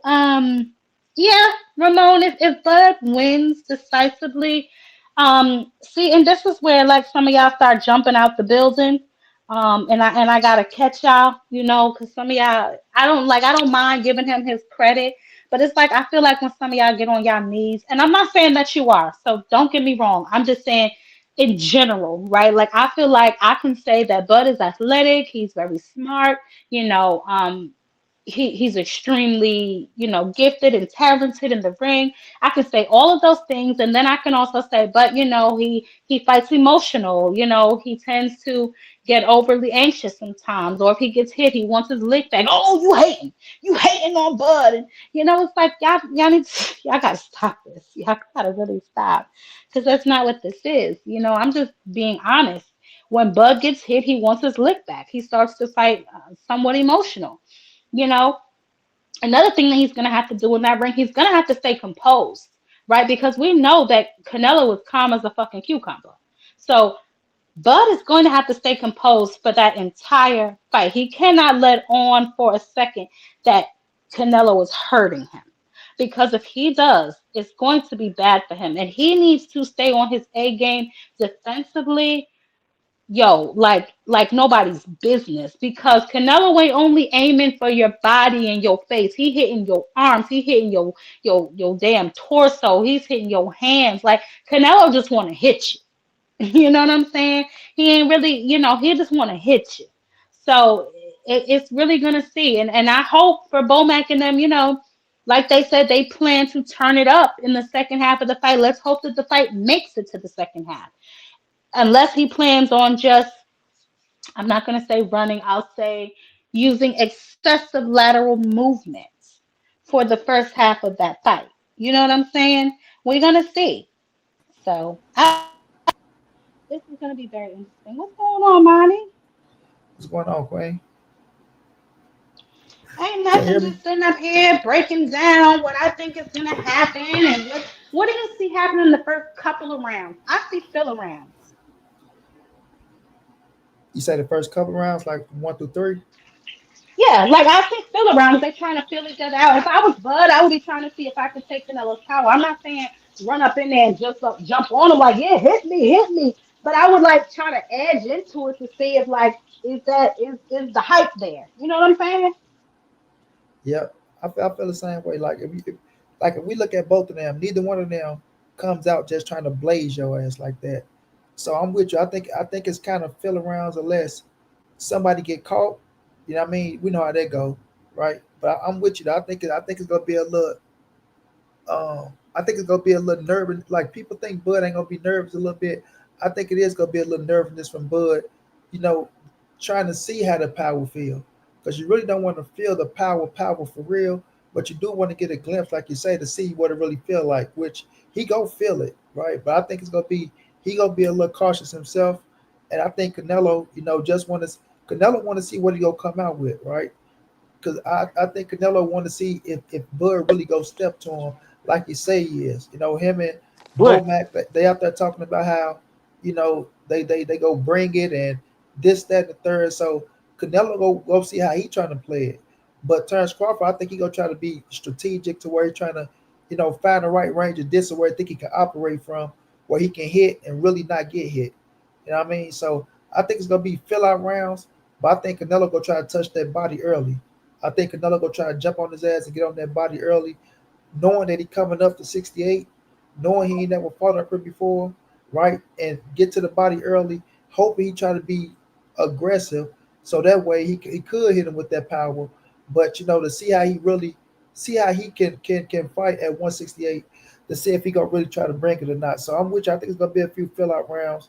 The nervousness in turns Bud Crawford until he really get hit, and then Canelo trying to figure out what type of style Terrence Crawford gonna bring to him so he can figure him out. Because Canelo didn't seen it all. So he just want to see what he working with to see how he got to adjust in the ring and things like that. But it's gonna be a caution tale, I think, from 1 and 2. And I think from third on, it'll start heating up. Just my opinion. Yeah, that's what's up. D1, what's going on with you, baby? What's up with you, Ty? What's up, Money? What's up with you, bro? How you doing? What's Come on up? now. What's Come up? on now with you. Shit, my bad. I came in here hollering at my badass dog. He was about to run across the street. My fault. Man, this is a good fight. At first, I didn't think Terrence Crawford could ever fuck with no Canelo Alvarez. Canelo too big. But watching all of this footage and all the shit that's going on, I think Terrence got a little chance. Not much of a chance, but it's definitely a better fight than I originally thought it was. That's for sure. I don't know who's gonna Okay. win though.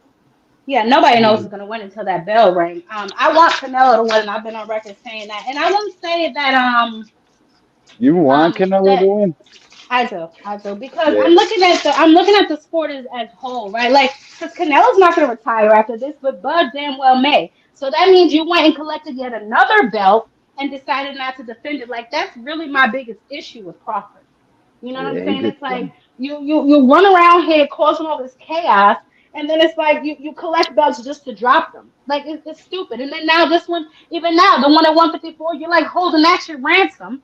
You know what I'm saying? You didn't defend it not one time. Now these boys, we got to run around here creating interim belts and workarounds and all of this shit for you because you chasing at the, you chasing at the Canelo. Not to mention how you jumped the line because David Benavidez was the nigga mandatory for like 2 years. He got other real fighters at 168 that he could be fighting. David Morrell, David Benavidez.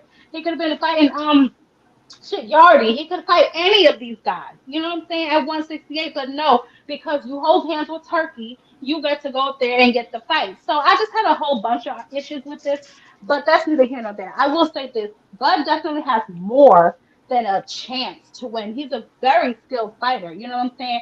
I just don't know how he's gonna be at 168, and if those skills and that quote unquote power is going to carry to 168, and what, if anything, will it do to Canelo Alvarez? I want Yeah, to say this. I want to say this that shit too, ain't Queen. carrying. Like I get to the point to where it's like I get what people be saying. Like oh, I never gave Bud a chance, and now that's I think it's just hyping what people say that try to give him a chance, but I still see the same Terrence Crawford, right? I'm not gonna sit up here and beat around the bush and shit like that. Like I still see the same Terrence Crawford that was at 147, who didn't want to fight him at 160, right? Because people keep talking about this body build and this that. Like, okay, the dude always been in good shape, right? He don't smoke, he don't drink, he always been in good shape. And then, like I say, that picture right there is deceiving. You understand what I'm saying? That's a deceiving Super picture right deceiving. there. Yeah, so it's Super like people, deceiving, bro. yeah, people think us, oh, he put on some pounds or he put on some little muscles and put on some extra weight. Like all of a sudden he could have just turned into fucking Goku, or he been out the ring for a year and he, you know, trying to get into the weight class the right way. He's doing it the right way. It ain't no right or wrong way of moving up in the division, unless you go up to the division and your ass get acclimated to the weight. That's the right way coming up to the division, not just jumping up, putting on some weight, thinking you can fulfill, this whole and just go out there and just be the best version of yourself at 38 years of age, fighting the best motherfucker in the division. So I like nobody is giving him like a negative of him moving up. Everything has just been a plus, plus, plus, plus, plus. You know what I'm saying? And it's just crazy to me because if you take Terrence Crawford out the equation and put somebody else there, they'll be saying a whole different thing. You know what I mean? And I'm not taking away from his skill set and what he accomplished, but at the same time, his ass is still human as well. I mean, he ain't like nobody that's just jumping up and showing that, he can just be outstanding. Because like I say, they can get mad all they want to, but that 54 fight, it showed that.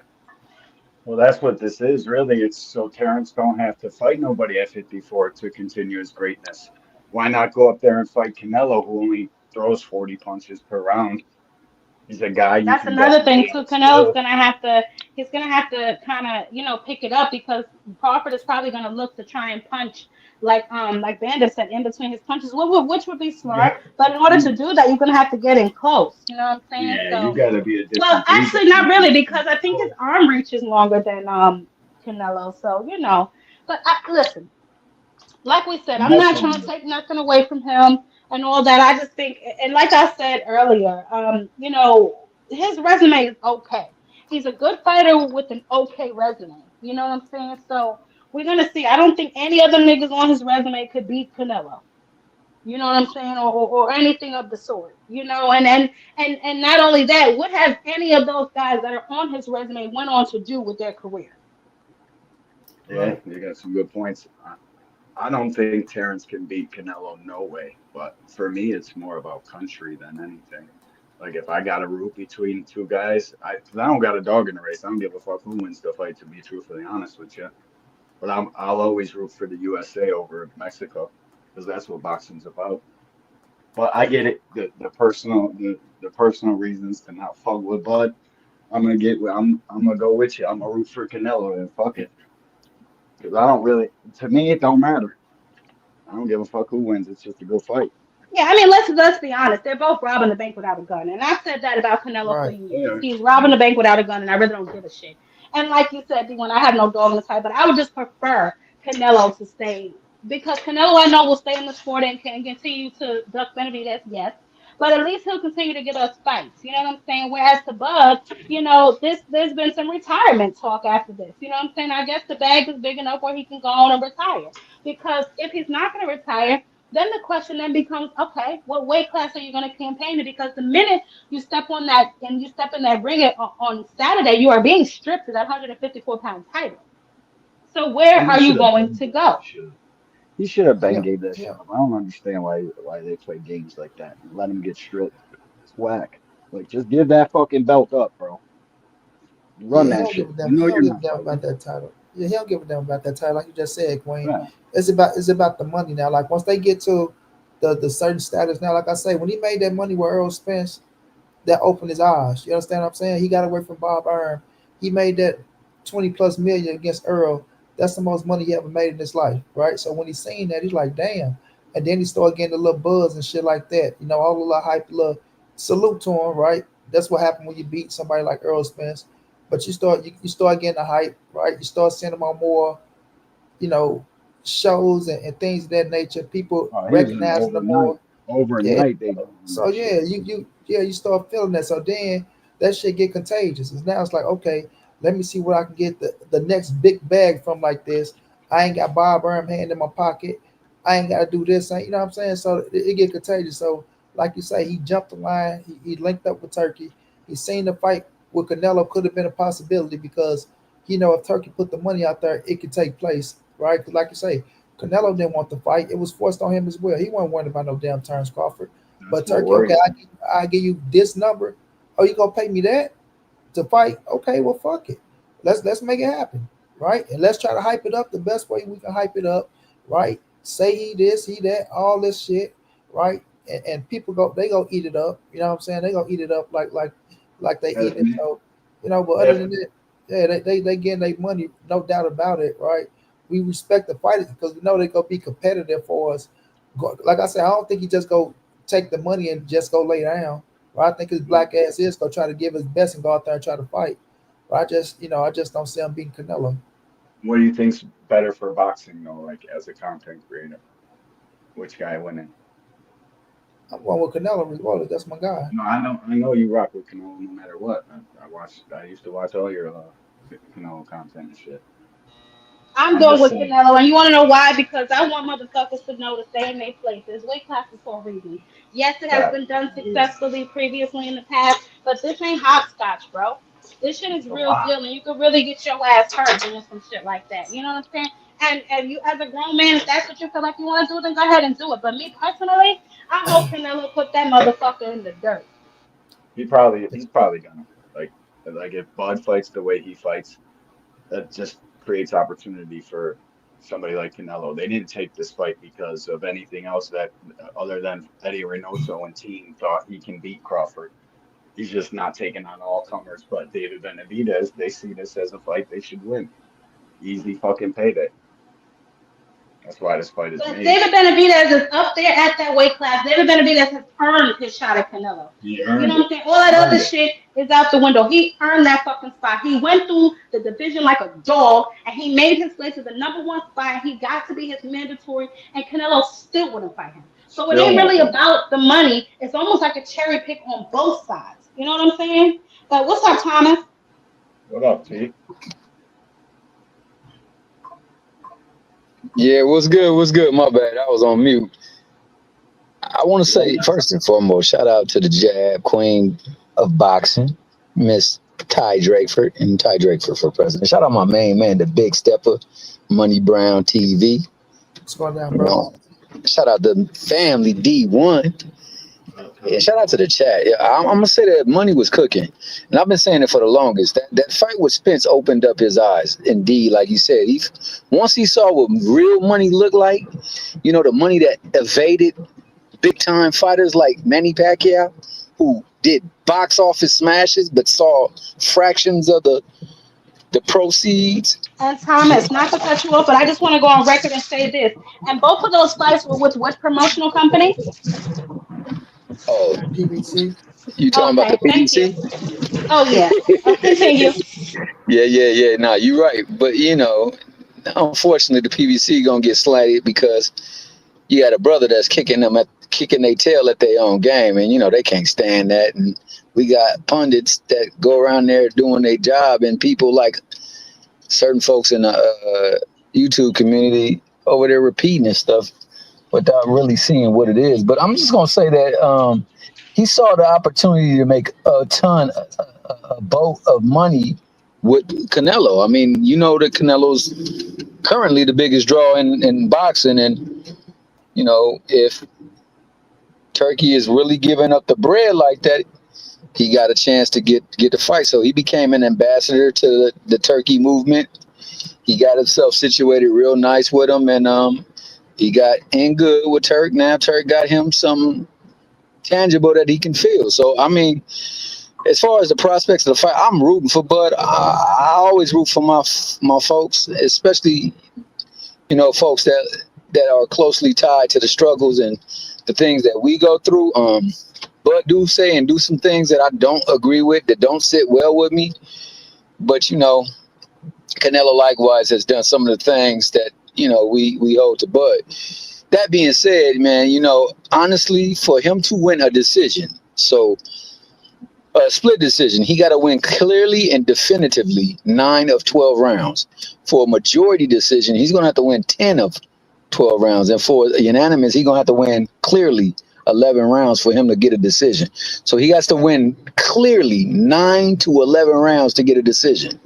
And it's wild to me that people are out there speaking the fact that he is about to go out there in the ring with somebody who has never touched the canvas and punch his lights out. That's the only way that I see him guaranteed that he's going to get a sure win. I think that in all ways with boxing and everything else, you got to follow the bread. You got to follow the money. And the money going to always, between them two, is going to always be on the side of Canelo. He is the Hello. pro. That's what I'm talking Turkey about. got That's what I'm 300 talking with him about. left. Turkey got to pay him 300 more for 3 more fights. What up with you, Thrill Hill? Salute, OG. But that's where the money lies. So he's got to win this shit. I Which would is be exactly shocked why I said, if he won that's the why I decision. said after this, Canelo will continue to fight. You know what I'm saying? So, I Mhm. mean, to me personally, I would want to see him win because we don't know what Bud is going to do after this fight. You're right. You're fucking super You're right. absolutely right. And, they're going to continue to make money off of Canelo. Now, but does he command the same draw? Will he pack houses and will people come and dial into him? And like you said, where will he fight? He can't go back down. Now he done put on too much muscle, too much mass. That would be 160. detrimental for There ain't sure. who's there. Yo Hernandez would beat the shit out of Bud, and he'll beat probably every other 160 on the planet anyway. So I don't think Bud's fighting after this win, lose, or draw. He's done. I don't see it. I mean, and like I said, we could be wrong, but I just don't see it because where are you going to go? So if you go back to 154, you did all of this to be stripped of the belt the moment you step in the ring, just to go back to 154 to try and fight to get another belt. Like, And look at the timing of it too. As soon as 154 gets every killer this side of the Mississippi oh yeah, goes on, 154 is hot like fish grease he right out. now. I'm out. I'm out. I'm gonna go beat. Mhm. I'm gonna go fight Canelo. Like Mhm. what? Prove you're great. Beat Canelo. Go back down there and smoke Charlo, and then we can have Rushmore But talks. Monty, he definitely hit the nail on the head, and I want to expand on that. Even though Thomas did pretty much a good job, but I just want to expand on the PBC aspect of that. Right, he was not getting those big paydays, right, with Top Rank, right, and I just want to know, like, where did all of this Bud love come from? Because it was black people calling him Top Rank Toby when he was over there with Top Rank and Bob Arum. Okay, he complains about how Bob Arum was treating him, not getting him the big fights. Then he resigns with Bob Arum and then started shouting how those other boys on the other side of the street didn't want to fight him, similar to the things that Shakur is doing, right? Like when you're a free agent, you go where the smoke is. You don't stand on the other side of the street and yell fire, but then when the firemen get here, start talking about how you put your application in. Don't nobody want to hear that shit. Facts. Yeah. Yeah, no, I I just don't. absolutely agree. My personal issue with him, like I said, had absolutely nothing to do with the Spence fight, and everything to do with how he handles business and how he tries to present himself in a way. Is We that got mad is background noise. that me or y'all? Somebody needs to mute. Yeah, somebody. Present himself in a way as if he's some sort of victim, or as if he's some sort of underdog when he's never been the underdog in any of the situations, including the EJ fight. So I just feel like it's That's the always this first one. persona that they're trying to put around him. You know what I'm saying? Like as if somehow, he's being slept on and people aren't really counting on his skills. Like that's just simply not true. He's never not been the favorite, except maybe this fight, and I'm sure the odds are shifting back and forth as we speak. You know what I'm saying? So Yeah. I just don't like the mystique that he's tried to create around himself. Tried to say that, it was EJ who didn't want to provide him an opportunity when that's simply just not true. You know what I mean? EJ waited on him at that weight class so long it hurt to his detriment. But we're not gonna make excuses for Errol because he doesn't make any for himself, and I don't put no grown man in the witness protection program. But like I said earlier, the facts are the facts, and the facts don't change. You know what I'm Yeah, I saying? He can was at see that weight class a little too long, And you know, then you went and fought David Ebenezer on BLK Prom. So it's just the whole thing was just a little fishy to me. It left a bad taste in my mouth. The way he conducted himself during business, the way you went into that negotiation, knowing you ain't have a leg to stand on, a pot to piss in, or a window to throw it out of, and had the audacity to ask Al Heyman to see his books. I ain't heard you ask Turkey Al Sheikh to see his books. I ain't never hear you ask Bob Arum to see his books, but you gonna ask the man that looked like you to see his books as if he couldn't make no damn money, like as if he wasn't in the music industry since the goddamn 90s, doing deals with Michael Jackson, doing deals with Beyonce, up until what recently, a few years ago. You gonna ask that man to see his books? Are you kidding me? You think this thing is really doing a top three gate of all times? I can't tell. Like Not when they're doing stuff like this, D1. buy one get ones and shit, right? Like This is what I'm fucking talking about. Come on. Come on. like that's straight up pissing on our heads and telling us it's raining, telling us that this is a top three fucking boxing gate of all time. The buzz would be different. Everything would be it would be different. It would be different, bro. It would be different. This ain't no fucking Yeah, top three. yeah. I No wish way. I can't see. That's why I say with situations like this, when they got the gate going and things of that nature, then you got it for free on. There'd be 300 people in this live It's stream if free. this was Yeah. that. So we don't know what that situation gonna be or what the numbers gonna be. So that's what it comes down to. Like if Bud and Canelo getting their money, cool. That comes down to Cool. Turkey and them, getting their bread because all that shit goes back to them. You know what I mean? So that's why I never really give two fucks about it. When people try to do that shit. Oh man, is this one selling? Like we shouldn't worry. I don't give a damn if it's selling or not. We get in the fight. No, You know I what I'm just saying? don't like And, being lied no, to, no, bro. no. Oh no, no doubt about that. So when it gets to that situation, I'd be like, look, we get in the fight, bro, because that start becoming a situation. But I do agree with Jab, right? Because even now, like with Terrence Crawford, he cool and shit, but he be on some little delusional shit sometimes as well. On a simple fact, when he say things Super like, delusional. "Oh, I've been an underdog in all the fights, Negro, in all what fights? You was the fucking favorite." And I went there, I did a video showing how he was the favorite in most of the fights. So I always been an underdog, bro. You wanted no underdog in none of them damn fights that even with Earl Spence, you was the favorite. You know what I'm saying? And we seen all that shit. So it be things like that, and then like him saying, "Oh well, I can prove so many fighters came up and was victorious. This fighter, Oscar De La Hoya, Floyd Mayweather, Yeah, Monty. manufacturer." I think Yeah, your video was where I found out about EJ. I knew about the rest of them, but I just knew that he was not favored in EJ. But then when I saw your video and I went and looked it up, I'm like, oh shit, he wasn't favored in that. He was favored in that one too. yeah. Dude wasn't no underdog, none of them fight. That's why I say, then people just be running with that shit. And then it's like nobody's saying, like, we're not saying that fighters never moved up and won.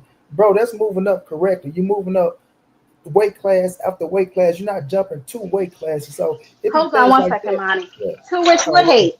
What hate? Too rich. What hate has he earned? What are you talking about, bro? Who's hating? Yeah, See, this is what the conversation starts to get a little murky for me, guys. Because when you I just speak feel facts and people call it hate, that starts to irritate me, right? So, that. okay. So is it apparent now that the truth can be considered hate? So I will take that under advisement moving forward in my future conversations with people. Go ahead, But Bud Monty. I'm Crawford sorry. fans are delusional. Yeah. Bud If Crawford you got, fans are yeah, crazy. you got to get up here and explain what the hate is about. But nonetheless, right? Like I'm saying, when you get to saying that, oh, there's so many fighters that moved up, you can go on and on and on. Well, you ain't showing these fighters that jumped up no two weight classes and already after they was in a fourth weight class and won nothing. You know what I'm saying? People gonna say Roy Jones did it, against John Ruiz. Okay, but let's be real. Like if we being realistically, right? He didn't fight no Okay. fucking. He didn't fight no fucking um Evander Lennox Holyfield when he Lewis, jumped up. Lennox Lewis, or Yeah, Evander Holyfield, yeah. exactly. He ain't fight Evander Holyfield when he Because jumped his ass. that's the He equivalent, won that's for that sure. title. Yeah, he won that goddamn title and did what? Took his ass right back down. You know what I'm saying? So let's put things in a proper perspective when we start Hmm. talking about things. So and then he'll get to saying like, and I know he get that shit from Bernie the Boxer, right? Bo Mac and things of that nature. But at the end of the day, man, look, the facts are the facts. People can try to call it hate all they want to. The facts are the fucking facts, bro.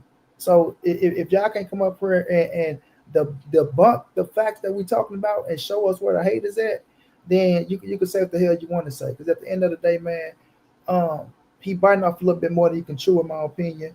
Right? He go have some success in the fight, but I don't see him winning this fight. And I want people to see what they have to say when the fight is over with. Shit. Oh yeah, I am doing a two-part. I will be live right before the fight for a minute to take everybody's final predictions. If ain't nobody got none, I will see you boys after the fight. Because I definitely want to get everybody on the record, including myself if I am wrong. I got no smoke. But I'm telling you, just like Monty said, I see him having some success. If Bomac and them think they're just going to evade punches until the second half of that fight, good luck. You know what I'm saying? But I really want to see how he's going to move around with all that weight. I really want to see how he's going to take Canelo's punches. I really want to see what is going to happen when he gets hit. Because, like I said, if he shows it, he's in trouble. That's just what it That's all I've is. been saying this whole time. Like all my content, every fucking Bud Crawford fan that comes in there to type some crazy shit, it's like unwarranted. I just don't know if this guy can take a fucking punch from Canelo for 12 straight rounds with 20 extra pounds on his frame. Fucking 37 years old. Them legs are shot the fuck out. You can't tell me no better. Like that's all I'm trying to tell y'all. And they attack, bro. It's fucked up shorts videos. They're going bonkers, bro. Yo, And it's can I ask you guys a question? First and Yeah. foremost, for the people that say this is hate, what is the constant hate then that you guys view and spew on every single outlet or seeing every single platform about the PBC and what they're doing and their fighters, their biggest fighters? You know, there's some unfounded claims that a lot of people run with against the PBC. How's that any different if you feel this as hating? There are unfounded points that you guys make when it comes to the PBC. Likewise, the thing with Crawford that bothers a lot of people, I think, and I apologize about the background. The thing that bothers a lot of people is, you guys seen the movie The Good Son? That's literally one of my favorite Yeah. movies. Shut With up. That is literally Macaulay, one of my favorite movies. Macaulay Culkin. You talking You feel Macaulay me? Culkin? Yeah, the Macaulay Culkin one. Right, When right.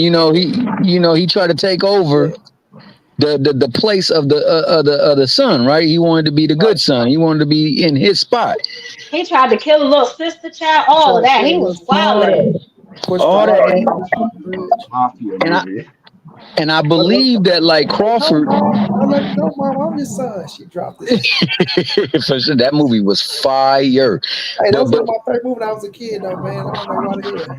But go ahead, man, bro. Go ahead, my bad. no, just in theory with that, it's like it seems like he's trying to etch out Earl in the process of getting everything that maybe it was coming to Earl. Like remember, the Canelo fight was supposed to be coming to Yep. Earl. Facts. Yep. You know, the status of being that dude, especially at that weight class, in and around that weight class, was supposed to be going to Earl. And it seemed like he actively tried to pursue after that. Now, I'm not saying that's the case. It just gives the aura of that.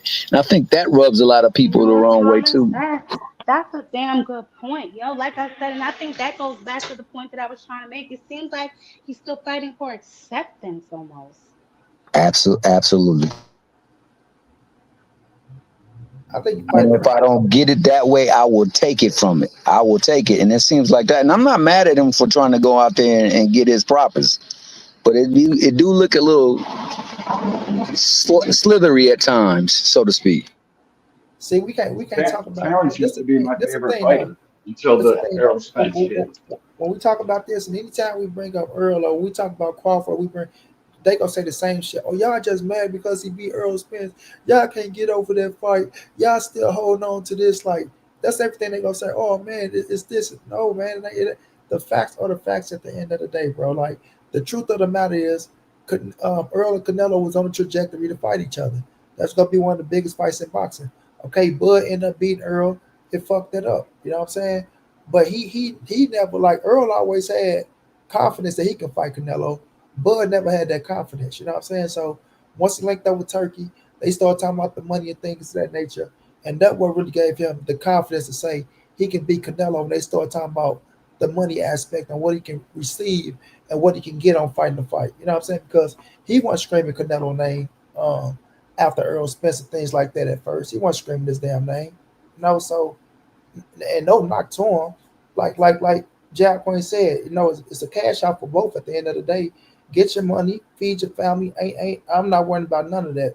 Just you trying to say people delusional, just don't come and start being delusional or trying to switch up shit and try to make it sound one way when you weren't saying that at first. You know what I'm saying? So that's all I'm saying. Like be the same And I dude. think Don't that that's start. all that Yeah. I'm saying. You know what I'm saying? I don't think that. And here we go. This is a prime example of what I'm talking about, Monty, Rich, and D1.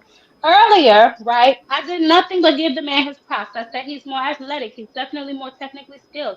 I said that he definitely, he's a better boxer. He can switch. He can do all of this. Ain't nobody have a damn thing to say. The moment that I start saying anything that's not pleasing to their ears, they start having a fit. Hey, can I What's say up? something? Always. What What's Yes, up, up, Rich. y'all? Rich? What's What's up? up? What's up, D1? Hey, I want Thomas Hill, Cash, Crypto. I want everybody that ever said something about some Steven Espinosa and Shakur Stevenson up on here. Because they What got an happened? interview, a 30, 40-minute interview with Shakur Stevenson and Steven Espinosa on Sway. And Steven Espinosa admits that he was lying, admits that he was wrong for doing what he was, admits for what he Where? said Give me the was link. iron on her, Yeah, you got shitty service, my boy. Either that or That's how you know you was about to spit some nonsense. yeah. God was like, "Yo, let me stop him before this Rich, shit can you hear us? goes." Rich, Rich, babe, can you hear us? Yeah, Rich, you cut out. Give me the link in the private chat, my boy. I need to see Rich. that. All right, go out and come back in, babe. I'm gonna remove you and just come back, okay? Yeah, because he gotta go. He gotta go get his service together. You know what? I can't stand. I can't stand people like Rich who come up here flying on their goddamn cape, talking about some damn Shakur. Nothing in my topic. Nothing in my damn topic says anything about Shakur. We are on fight week right now, and we are talking about the Canelo Alvarez versus Terrence Bud Crawford. I mean, read the damn room, Rich. Right. Damn. Read the room, dog. I I mean, it's gotta see it. absolutely Give me the ridiculous. link. It's foolishness. Give But me the link. nevertheless, I mean, and what do that got to anyway? Back to what we were saying. Who was talking before Rich flew in here on his damn Shakur cape? Dun, dun, dun, dun. I believe it was money. Oh Man, I yes, forgot. I'm sorry, money. Go ahead. It's okay. Shit, I forgot what I was talking about. I'm thinking. We were talking about this being a money grab, and we were also talking about the fact that anytime I say something that's unpleasing to their ears, they hop Oh up yeah. and start getting all emotional and everything like that. When all I'm trying to do is keep things in the proper perspective. I don't know if they want me to just get up on here and say that Bud is the greatest thing since sliced bread. I don't agree with that, so why would I say it? First of all, and second of all, that is an opinion, and I don't share that opinion. You know what I'm saying? So there's Right. that. Yeah, me Hold neither. on. Oh, there you go. Hopefully he fixed his life. They think he is Okay, Rich Superman. can't. Rich. hey, I'm about to put the thing inside my Me too. little Me too. inside my thing. I'm about to put the thing inside your chat. But Man. I am so happy, man. And then he said he not even he don't even got a relationship with Jay Prince. Shakur said that's my manager. He said, yeah, I don't have a relationship with him. So who the fuck Well, was that's he good. talking to? So That's who the good. fuck was he talking to? So y'all got to stop going with first narrative stuff of people that don't know shit. Rich, I don't give a Rich, we fuck. can, well, I'm listen, gonna no put matter in and what, say listen, y'all bro. thing. But he Listen, talking about bro, we can't go off of what you say right now, excited clicking a link. You be All right, I misquoting got you. shit I got all you. I day, got you. every day. I got you. I So got you. when I I got you. see it, I give It's you in the your first. props. It's in the first 5 minutes. Rich. Rich. Go Rich. to 3 minutes. I sent it. I sent it. Yeah, Just go to I don't 3 minutes. care about that. Rich, the thing is this, babe, we're not talking about that tonight. I Oh, will I'm grab sorry. this I link. just I came will up on. watch I it, and seen the I will first make a line. video tomorrow. I understand that you are Shakur's lawyer. We will get back to you, baby, when we start talking about Shakur again. What's going on, JB Smooth? How you doing, baby? Long What's time no going on? see. Yeah, been How out the you mission. been? Been well. How you been? I'm doing great. What you got on the site, honey? And I don't know. You seem to just got here, but earlier in the show I discussed the Ali Revival Act and what that means for the sport of boxing and all that other kind of stuff. So you're welcome to comment on any topic you like. Okay, as far as this fight coming up Saturday, I'm much looking forward to this matchup.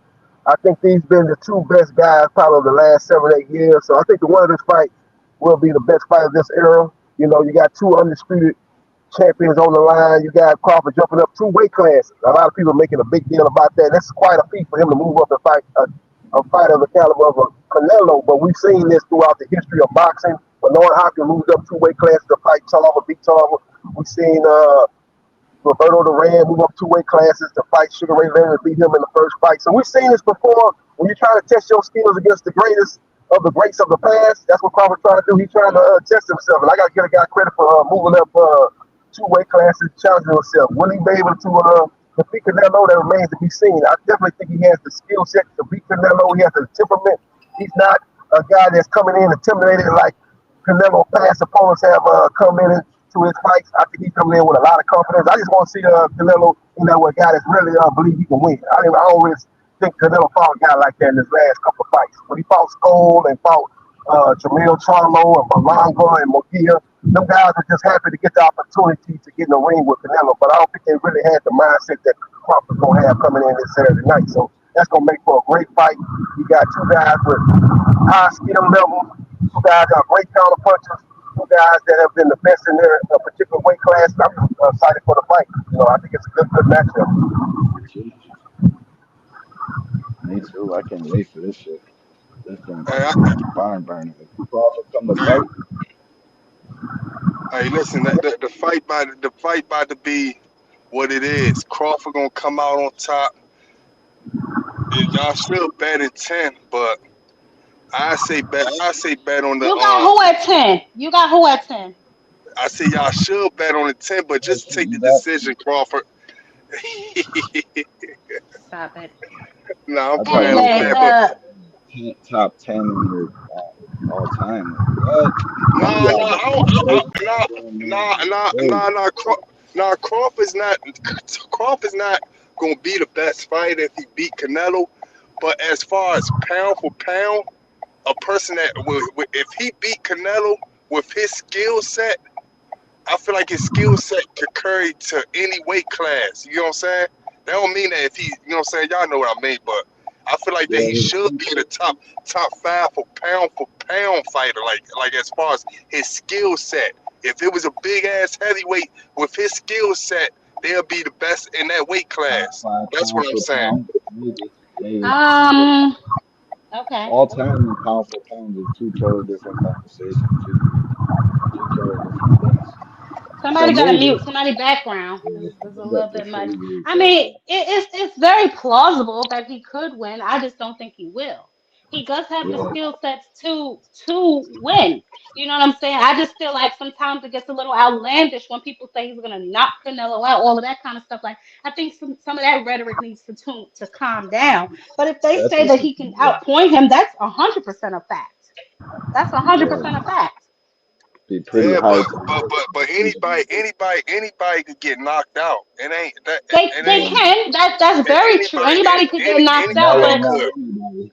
Canelo, not anybody couldn't anybody. get knocked out, Rich. That's true. But we're talking about just what we've seen and how likely it is to happen. Now, Yeah, again, like you said, anything could happen. But I'm just yeah. talking about some of the more outlandish things that I've heard. You know what I'm saying? Very I just want some possible. of that rhetoric to calm down. Well, you, I just, Anything can happen. I got, I got, I got, I well, got. Crawford. Y'all got to mute Go up ahead. your background. What I'm saying Somebody got is, something going on. One of Go y'all got ahead, the Deadpool JB syndrome. Smooth. Go ahead. yeah, Crawford is he's the best in the business as far as catching his opponents with punches that they don't see, and them the punches that do the damage, the shot that you don't see. When you see a shot coming, you can brace for it, or you can have your guard up and take roll the punch, or parry the punch. You can take, you can be willing to take the punch if you kind of see it coming. But Bud is a master of catching his opponents with punches that they don't see. He throws shots from different angles than Canelo's previous opponents. He places his shots well, and Canelo's got the power to drop Crawford too. So it's not nothing. I don't think that will be. I'll be shocked if Crawford drops Canelo. Or possibly stops Canelo after he drops him. I wouldn't be surprised at all. But like I say, he's probably the best in the business of catching his opponents with punches that they don't see. He's a great counter puncher. If you look at the knocked down a Spence. Spence was trying to throw a wide hook, and he came right up underneath that hook with a short, straight, accurate shot and dropped Spence. And Spence never saw that punch. That's why Spence got up from that punch.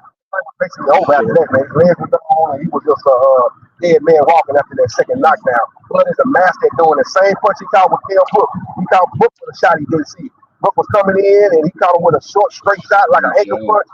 Was able to drop him, and he got up, and he was in bad shape. And Crawford is one of the best finishers in boxing. Once he drops you, he's probably the best finisher in boxing. Once he drops you, he goes in for the kill. He usually stops you. He usually don't make it out of that round once he drops you. Yeah, that was pretty good. The joint with Kell Brook, he was knocking Kell Brook's jab down and came over the top of it with a right hand. That shit was crazy. Hey, look, I'm not gonna lie to y'all. With that Kell Brook fight, though, I feel like if he would have never caught, I ain't gonna say it was a lucky shot, but he looked like he was about to get. It looked like he was getting roughed up a little bit, Crawford, man. Kell Brook was getting at him, but bro, that Crawford fights like that. It's hard to explain, bro. He used to be my favorite fighter to the Errol Spence shit. Then that shit turned me sour about the dude. I don't like the shit he does, man. Like as a person, they be doing shady shit. The gloves, nah, bro. Crawford can fight. He can really fucking fight. Ain't nobody taking that shit. Yeah, but you see how he got bruised up so fast with Kell Brook. Like Kell Brook, I feel like if he would have never got him right there. He would have definitely got hurt in that fight, but he probably still would have knocked him out. But he would have got hurt. Like a tank in that joint. He was big. Yeah, he looked big as hell. He did, bro. That nigga back was big. Like, God damn. He was on slow, bro. He was big as shit. Yeah, but Crawford can really fight, bro. And the things that he's good at, Canelo sucks, bro. Like the way Canelo comes in to punch. He's got tells, bro. The jab shit. Like Crawford got an opportunity. If he's got the nuts, let them shits drop and punch in between Canelo shots. Anything can happen, bro. Listen, what the tape says, what fundamental fighting says. If Crawford can stand those fucking punches, he's probably gonna piece Buddy up. But I don't think he can withstand the punches. If he can, he's probably gonna piece Canelo up. Piece him up bad too. I'm looking at Canelo at the Grand Arrival. I think Canelo gonna come in light. I think he gonna come in up under 168. I wouldn't be surprised. Me too, bro. I thought he's gonna come in at 64, something light, ready to box. We ain't seen that. Yeah, you're right. Throwing combinations, that's what he's doing at 154. We haven't seen that since he's been at 168. He's been like they already did the weigh-in? Nah. That's tomorrow. Tomorrow's the weigh-in. I think both fighters. I thought y'all said they did it. That's why I was saying that. Yes, they having a press conference tonight at 8 o'clock. They having the final press conference tonight at 8 o'clock. So what y'all think Crawford gonna come in as? I think he'll come in about 164. I don't really I don't know. He kind of looks kind of swole when I saw him, but I can't really make it out because he's wearing baggy clothes. That's why I really want to wait to the weigh-in, like you said, Rich. I really want to see the weigh-in. I really want to see what these boys get on that scale and what happens. You know what I'm saying? Yeah. I think he should. I don't think he should try to come in too big. I don't think so. I think he should just come into whatever fits him best, whatever he feel like he ain't really pass off on, and whatever he ain't doing too much for. You know what I'm saying? I feel like he should just come in as steamroll his ass. 164. I think he'll come in 164. Yeah, whatever he feels. I think he should come in at wherever he feel comfortable as. That's the good thing about it. Yeah, I mean, I think he's going to come in with the right frame of mind. I think he's going to come in ready to fight.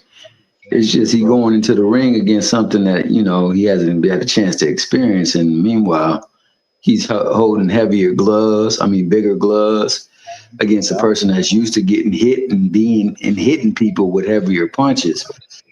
That to me is the only real detractor for me. And the fact that, like I said, you follow the money. The money is always going to be behind Canelo because he's the most marketable of all fighters.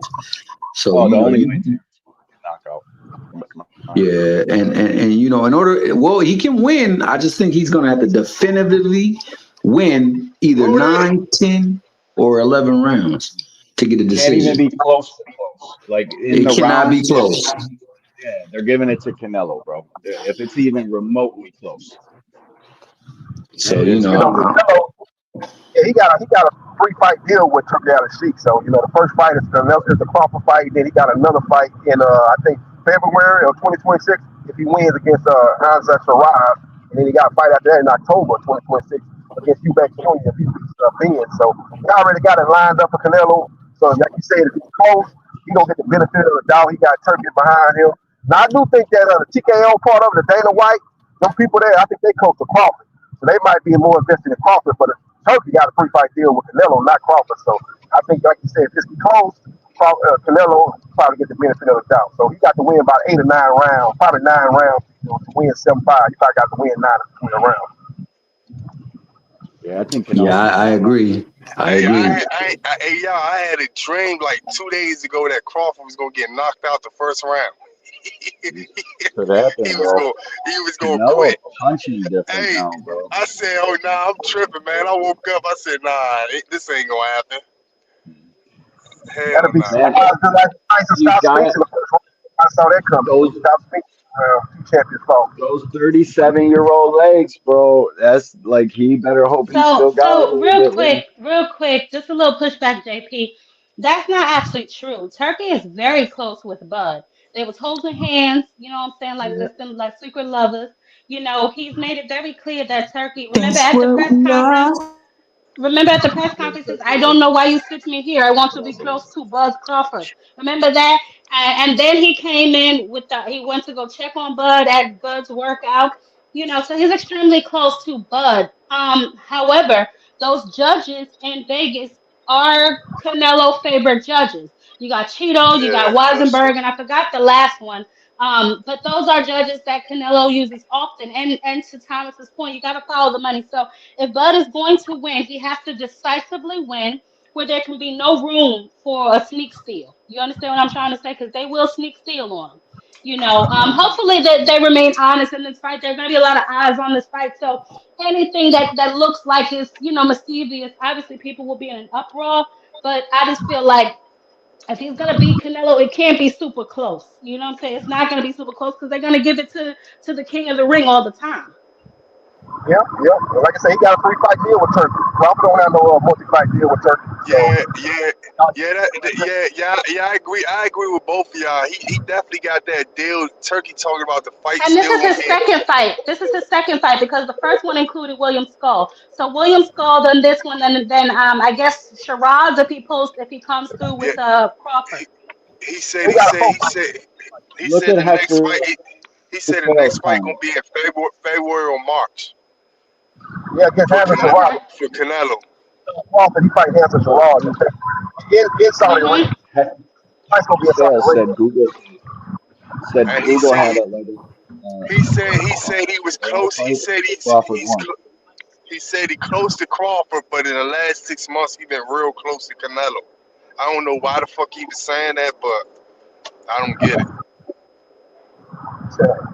What I you don't get mean it. you don't get it? Canelo brings money to the table. Yeah, but Canelo brings I don't get viewership. why I don't get why he say the certain stuff he said. He also said in the same interview, um, in the Because first Brother six, Baines is a two-bit hustler and one hand washes the other. he said in the first six Y'all make rounds sure y'all smash that he said like I button. want them he said I want them to make it interesting in the first 6 rounds. I don't know what that means, but yeah, that shit's weird. He's trying to enact that bonus that he tries to enact for a lot of his other fights that he doesn't think is going to be entertaining to the public. See, Turkey, I went over him earlier. I'm not going to do him again, but he has a lot of shit with him. You know what I'm But saying? He doesn't but really No know Tom and what. Jerry.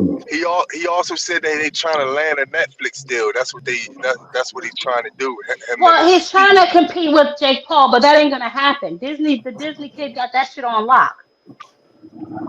Well, I That boy think don't want Netflix, no they Tom in and the business Jerry. of putting on big fights, though.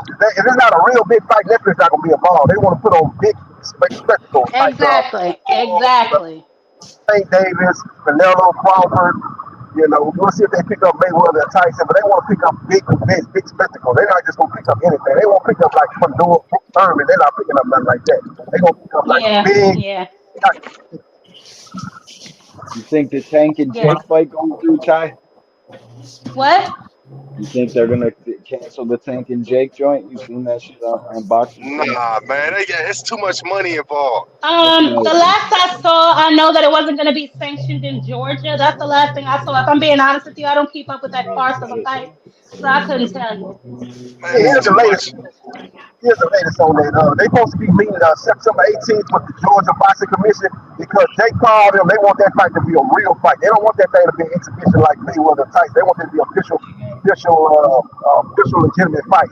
So they gonna move on that. If Who? they see if the Georgia Boxing Commission don't rule the fight official fight, then they might move that fight. They might go to a state that's Well, willing to do that fight. hold So on, what you because trying they've to say already is Jake's coming to beat hold on, Tank up? because they've already created their separate league in BoxRec for this fight. So I don't see how they now want to go back and make it an official fight. No one is going to No, sanction this as an official fight. They are at least 40 to 50 goddamn pounds in weight shit, apart. 70. That's why they're having such a hard time getting it sanctioned in Georgia, because Georgia wanted to sanction a fight if you are more than 9 pounds apart, which is probably why Brian Norman Jr. hasn't fought in his hometown yet, now that I think about it. Hey, they gotta However, take they're not going to sanction that fight. Nah, don't put they that gotta That's on take why them. I that like into that's why I Mexico. like that's why I like Come They, on, man, with that Brian them Norman Jr. stuff.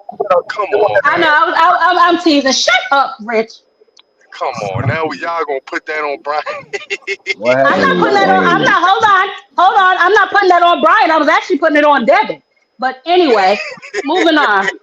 Man, Come on. they're I gonna I have think to was take not that putting fight that to on Brian. I was Mexico. putting that solely on Devin with his weight bullying ass.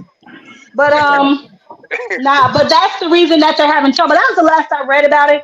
Honestly, I haven't been keeping up with it. I really not interested in that. When he decided to come on back to real boxing, then we can continue to talk about him. Until then, while he over there playing with that little Disney kid, he can go ahead and keep doing that. whether they label it an exhibition or not, Jake is coming to beat Tank up. Hey, Oh well. y'all gotta Like bring up the that's guy. what it's Y'all over. gotta bring up the guy too rich on here. Name Come on, Oh, too fucking Rich know rich. how to click the link. no. Come on, too rich. Click the link, man. You got a lot to say, man. Somebody needs to mute. Hold on. Where I y'all got at? a Hey, hey, that's my man Rich. He over there getting chased by the police, man. Rich, I you better mean, slow your really. ass Don't be trying to look, Thomas. Don't be trying to use us as no alibi. Get on up out of here with all of that. Whatever you got going on over I was there. on the panel. You know? Nah, but seriously, back to the fight that's taking place. Now I know there is an underdog series that they're premiering tonight. I believe that's what it's called, right? And Jaleel Hackett is Yeah. on that card. Really? Um, Oh yeah, he shit. is actually on. I don't know if they fought already or not, but I know that he I is due need to to be on see that that. card tonight. I gotta check that out because this will be his first fight after the loss he took in Puerto Rico, right? Yeah. He was gonna Yeah. Yep, fight yep. yesterday, and then he sprained an They ankle. had a call on last night. They had a call on last night up there from the when they was having Yeah, the it was open like workout over there at the Park Yeah, Blue. yeah, yeah, yeah, yeah. yeah. I watched them. That one That's guy what I named don't understand. Leon. So this is gonna be like a 3 day thing, like an all week thing. That's what I thought from the very beginning because I remember he was doing the Boxers Got Talent type of situation where he was like having all these boxers come and like audition for him to be on this card, and it was supposed to be like a week-long event. But Yeah. I know that there was something on last night. I know their Yep. underdog series rolls out tonight, and tomorrow I don't know what they got going on, but then no, the weigh-in is tomorrow, right? Tomorrow's Friday. TKO's Yeah, the tomorrow. weigh-in is tomorrow. I don't think tomorrow. It's just gonna be about the weigh-in tomorrow. This is how TKO's gonna go do. They're gonna have fights for fucking 2 or 3 days out of the weekend when they have fights. This is what they're trying. They're like pitching their fucking shit. I think that's why it's like this. Yeah. That TKO series gonna be like they're gonna have prospects, undefeated prospects fighting each other. If they win, then they advance to the big fights with Turkey putting on with Real Season and Ring Magazine. That's gonna be basically like a tournament, like a format. You win in TKO, you advance to kind of like you'll be able to get on Turkey cards, Turkey out of sheets, big cards. There's gonna be a lot of setup Well, for a lot see, of. so here's the thing, JB, with all of that, right? So TKO was supposed to be like, I guess, a filler for Stella and whatever Zuffa or I don't know if Zuffa.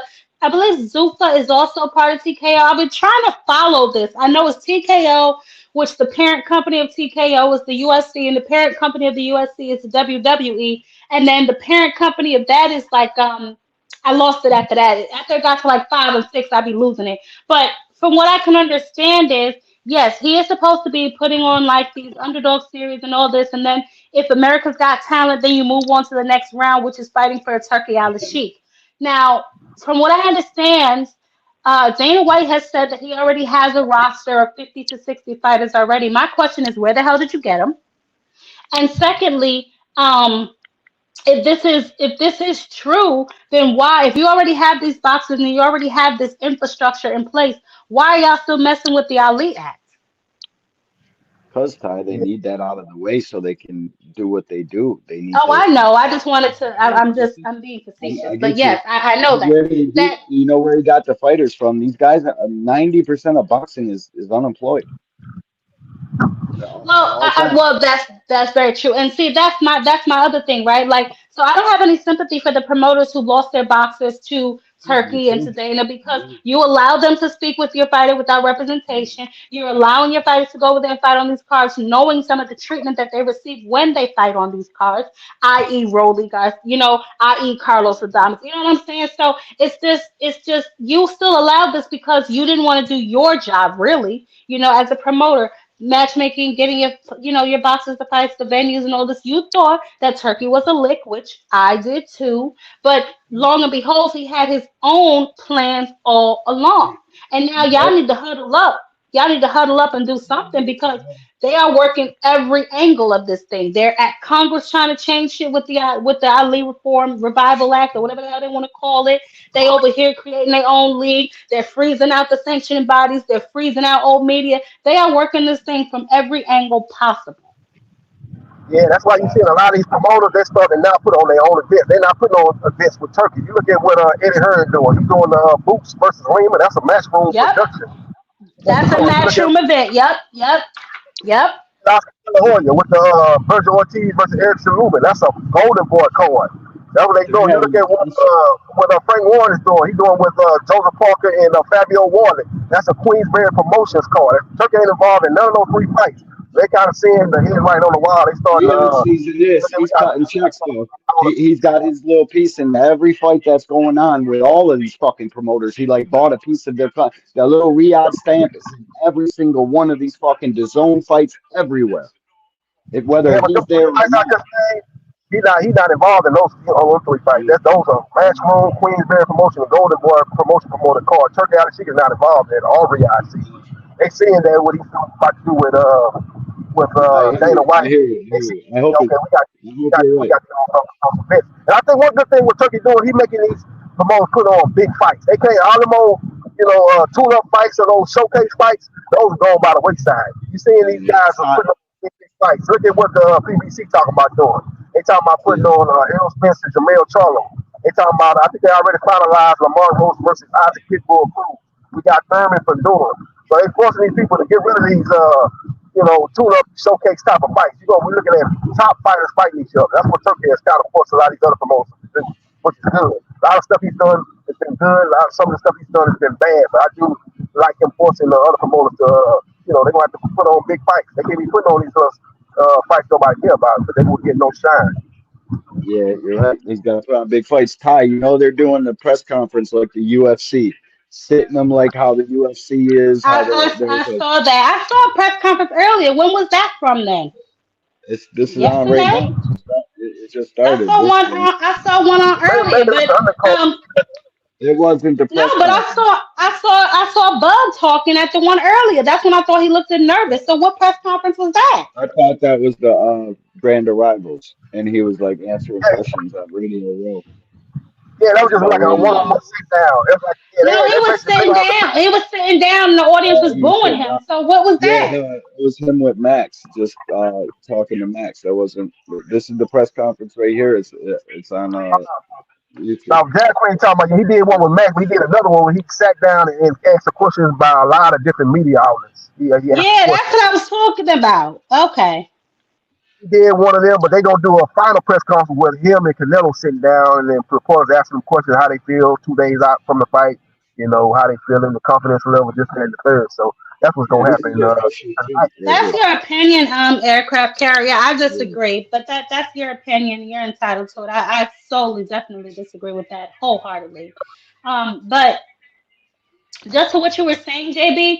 Oh man, I forgot my train of thought. Turkey ain't do So, nothing bad in boxing. I yeah, no, I'm disagree. talking about aircraft. I'm talking about what JP was saying. I wanted to elaborate on that, but now I don't forgot Oh, what you the hell said he said. aircraft. That's all right. Okay. Oh no, I was reading aircraft comment. No, you know what it is? Yes, he took it to a whole nother level, Rich, to the ground and beyond. Y'all are still, you know what? Whatever, whatever. I'm Yeah. not. I'm just gonna let They're it all going play Hollywood. out and do whatever. I see how y'all feel. Listen, y'all can say that Turkey is no different than no other promoter, which I disagree.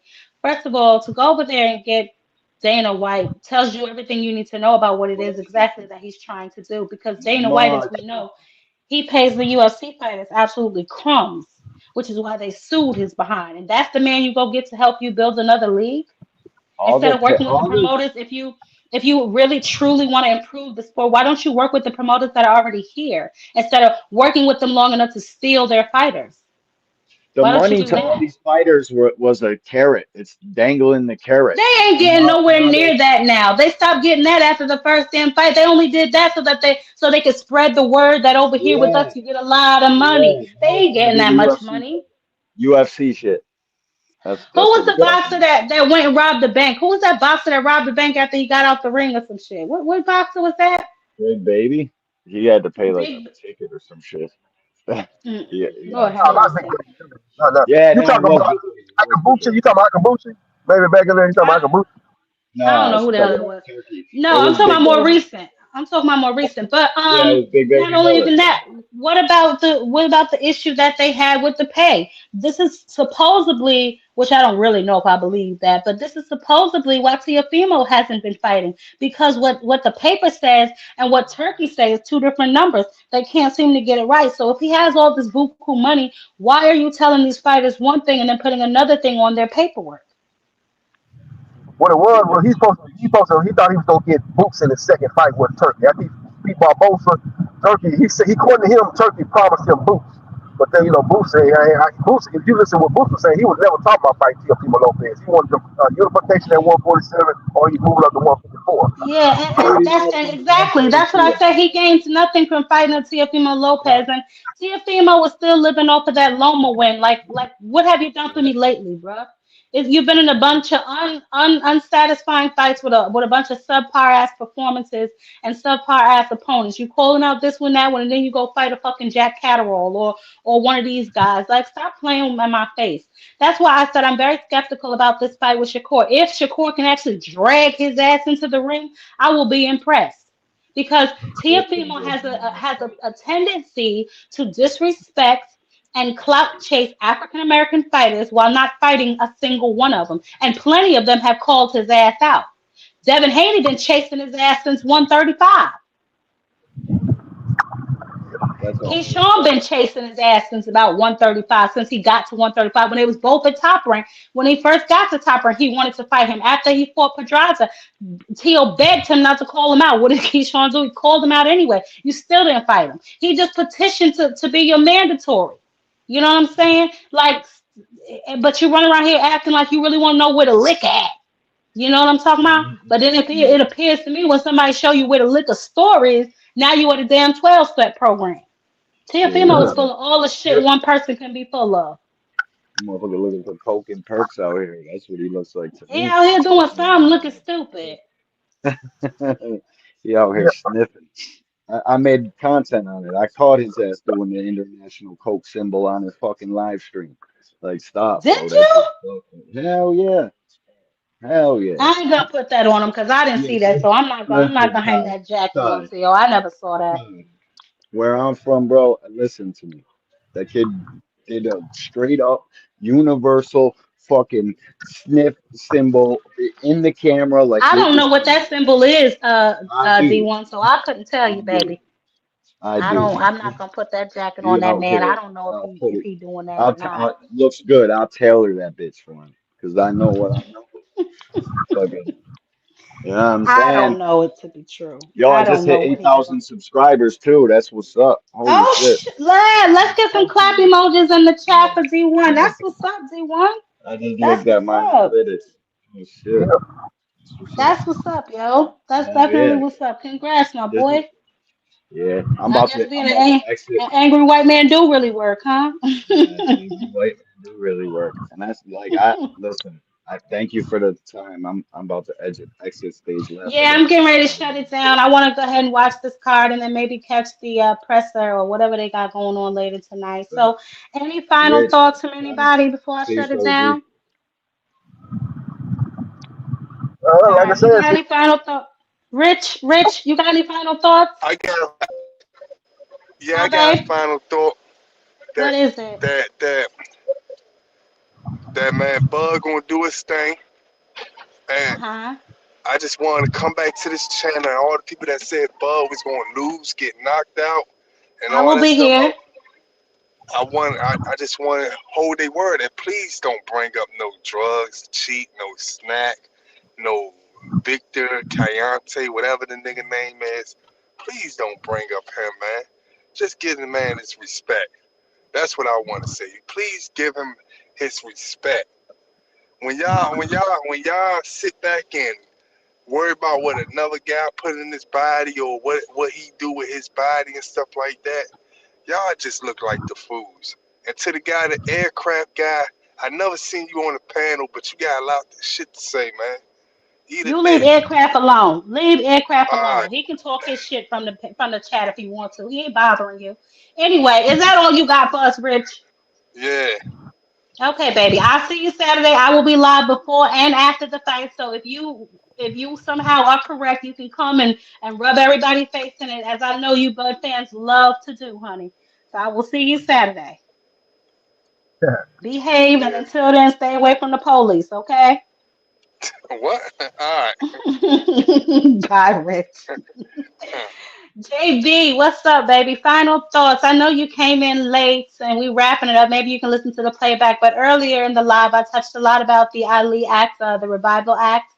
And obviously, I don't know if you know, but they met Monday, obviously trying to get a decision on the act from a bill that they enacted back in July. I did a video on that too.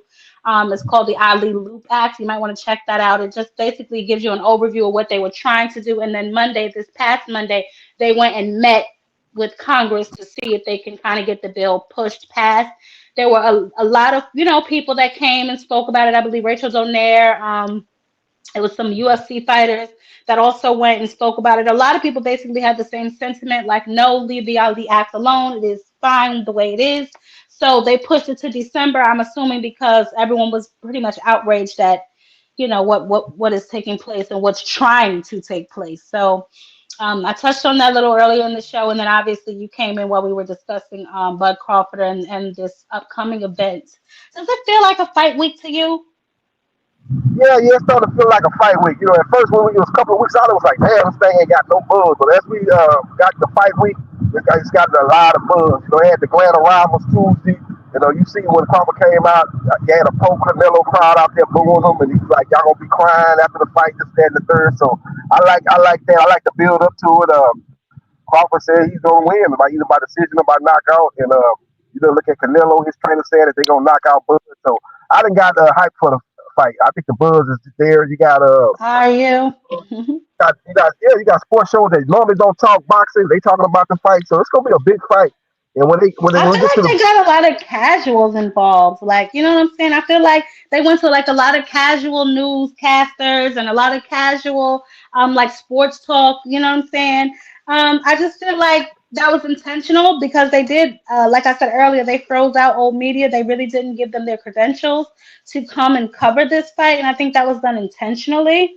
But continue. I mean, that's just my thoughts on what's happening. Like I said, it's starting to shift. I can see what it is that they're trying to do.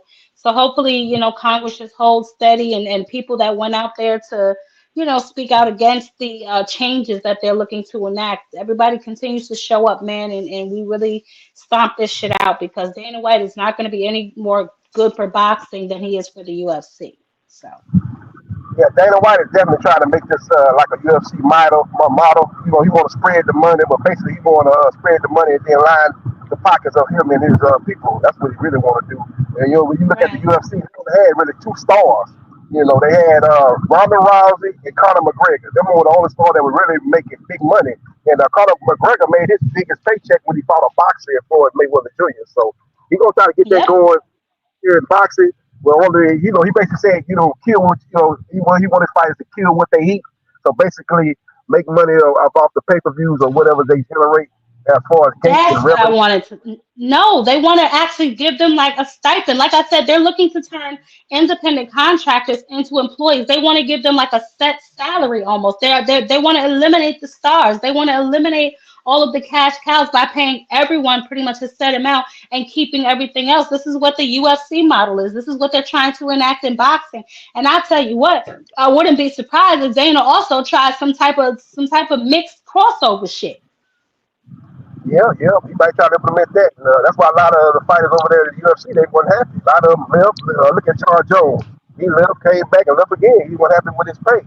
So you see a lot of fighters that have been unhappy and been vocal about the pay of the UFC. So he's trying to Yeah, bring that they to sued boxing. his ass. They sued him. Yep. They showed that he had a lot of fighters sued him. Yeah, he had a lot of. I don't think that's going to be good for boxing, but he might be able to implement that to some level. But I don't think he's going to be able to implement that UFC model in totality in boxing. I don't think he's going to be able to do that. But you still Right. got these other still out there that a lot of fighters still will, they can go to and have them promote them instead of Mm-hmm. paying them. Mm-mm. So Mm-mm. as far as the Canelo Crawford fight, like I said, I think it's the buzz is here. I ain't been this excited for a fight since probably Spencer and Crawford.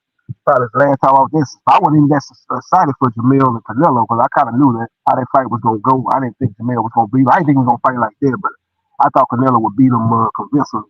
So this is So that's an interesting angle because you said that you thought Canelo would beat him. Do you think that Bud can beat Charlo? yeah, I think he beat Charlo. I think he beat Charlo. Yeah, I think he beat Charlo. I Huh. think he's I don't think so. I don't think so.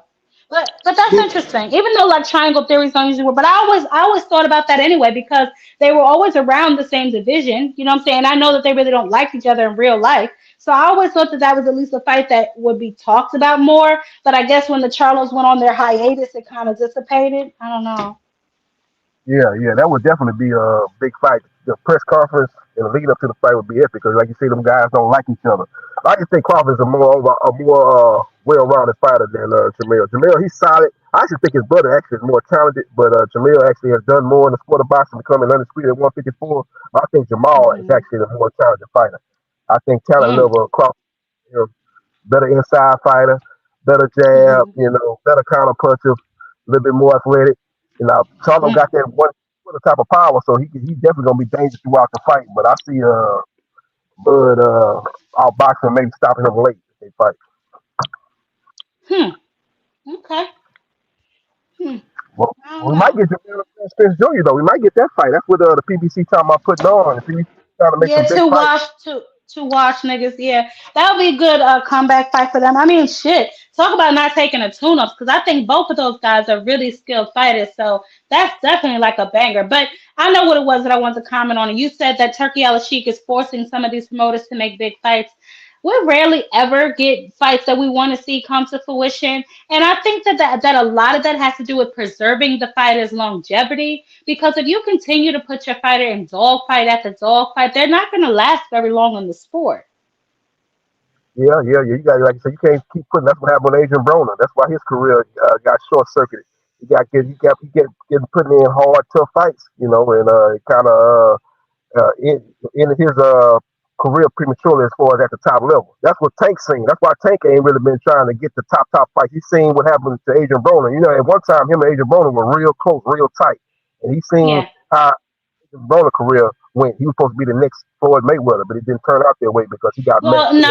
no, I don't think so. I think that didn't pan out that way because Adrian Broner took more after the Money May and less after the Pretty Boy Floyd. He got a little too big headed too fast, and it breaks my heart because I was like in love with AB man. He had personality, he could fight, He really knew how to put on a press conference in front of that camera. He looked like he just belonged there. He was very smart, very witty, and he could thump. You know what I'm saying? I just think that he started falling in love a little bit too much with the money. It's like the waking up on silk sheets thing that they say. You know what I'm saying? I think his drive maybe started to lessen. You know what I'm saying? After a while, like getting that money, and he was out there. I think he did like a music video or something. Like he was just doing a lot of stuff that he probably should have waited till later in his career to do. Yep. But he didn't have any type of tune-ups or any kind of showcase fights. He was fighting tough fight after tough fight. He fought Paula Malignaggi. After he fought Madonna. Then he fought what's my Yeah, boy? but I thought he beat Paulie pretty good to me. Like it wasn't. I didn't think it could have been like no robbery or nothing like that. Now, Yeah, Maidana beat the eyebrows off his face. You know what I'm saying? That's a fact. But with the Paulie situation, nah, like whatever. You know what I'm saying? I mean, yeah, I went to scorecards, didn't it? Which fight am I thinking about? It went to the that fought scorecards, right? That he fight? won that by he won that by split decision. He jumped up Yeah, two weight yeah. classes. Yeah, 35. He went to that was the fight that Paulie said you slept with my side chick or something like that, right? Or something like that. That was the we fight he talking about told him the side. that. Yeah, that's when the side piece came out. That's when Yeah, it was yeah, yeah. talking about my Yeah. side piece. That was like press conference. Yeah, but after Hmm. that he fought Mikey Garcia. He fought Sean Porter. He fought Yeah. what's the other guy? The other guy that fought Pacquiao, the other Spanish guy. He fought a lot of tough fights. A lot of tough Well, that's fights. what they say though. That's what I don't understand how the narrative switches all of a sudden because on one hand you got Adrian Broner saying, you're gonna get paid, but you got to slay Goliath with the PBC, and then on the other hand you got people saying that PBC fighters don't fight nobody. So which one is it? Yeah, that's cap. They saying PBC fighters don't fight each other. A lot of those guys fought. Look at their resume. Earl Spencer. No, Look it's at his fight resume. nobody. That's what I'm saying. Fight nobody. That's what I'm saying. Like two things can't be true because Adrian Broner stayed saying that. Like they're gonna pay you, but you're gonna have to slay Goliath over there. You know what I'm Yep. saying? And then people say that Tank ain't fighting nobody. So that just simply can't be true. Just say he's not fighting the people you want to see him fight because he's absolutely fighting champions. If they're not champions when he fights them, they go on to be champions after he fights them. Look at Francisco now, the guy that he lost when he had to drop his belt on the scale because he missed weight. That nigga is a champion now, right along with him. Leo Santa Yep. Cruz is a champion. You know what I'm saying? Barbosa is a champion. You know what I'm saying? So it's just because we're not seeing him fight the more, I guess, ringy names like the Shakors and the Devons and all that. But I mean, hopefully he'll give us one of those at least before he leaves the sport. You know what I'm saying? I really want him to whoop that head. You know what I'm saying? I need him to whoop a couple heads before he get up out of here, and then he can go on about his business if he wants to. But I definitely understand what you're saying. But to me, that just never made any sense because for Adrian Broner to say, they're gonna pay you, but you got to slay Goliath, and then people to say PBC fighters don't fight nobody like that, that don't make no sense. You Yeah, know? yeah. You had fighters that have fought everybody, like Earl Spence Jr., Danny Garcia. They fought top fighter after top fighter.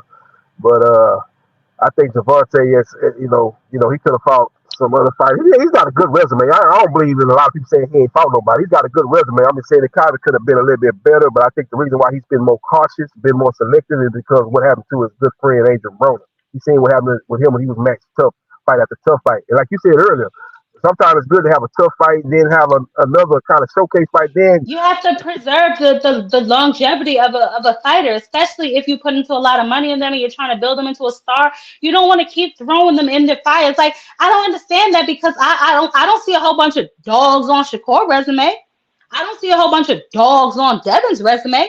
The nigga had his first 20 fights in Mexico. I can't even pronounce none of them niggas' names. You know what I'm uh, saying? So it's all about preserving the longevity of said fighter. Now, when you get over here, you start shaking shit up. I mean, I don't see any dogs on a lot of these guys' resumes. A lot of them that's running around here wolfing at the mouth.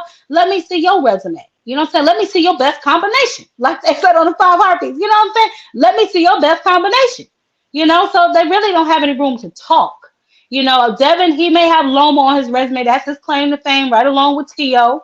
You know what I'm saying? Outside of that, I mean, who does Shakur really got on his resume now? Zapata? I mean, that's your claim to fame?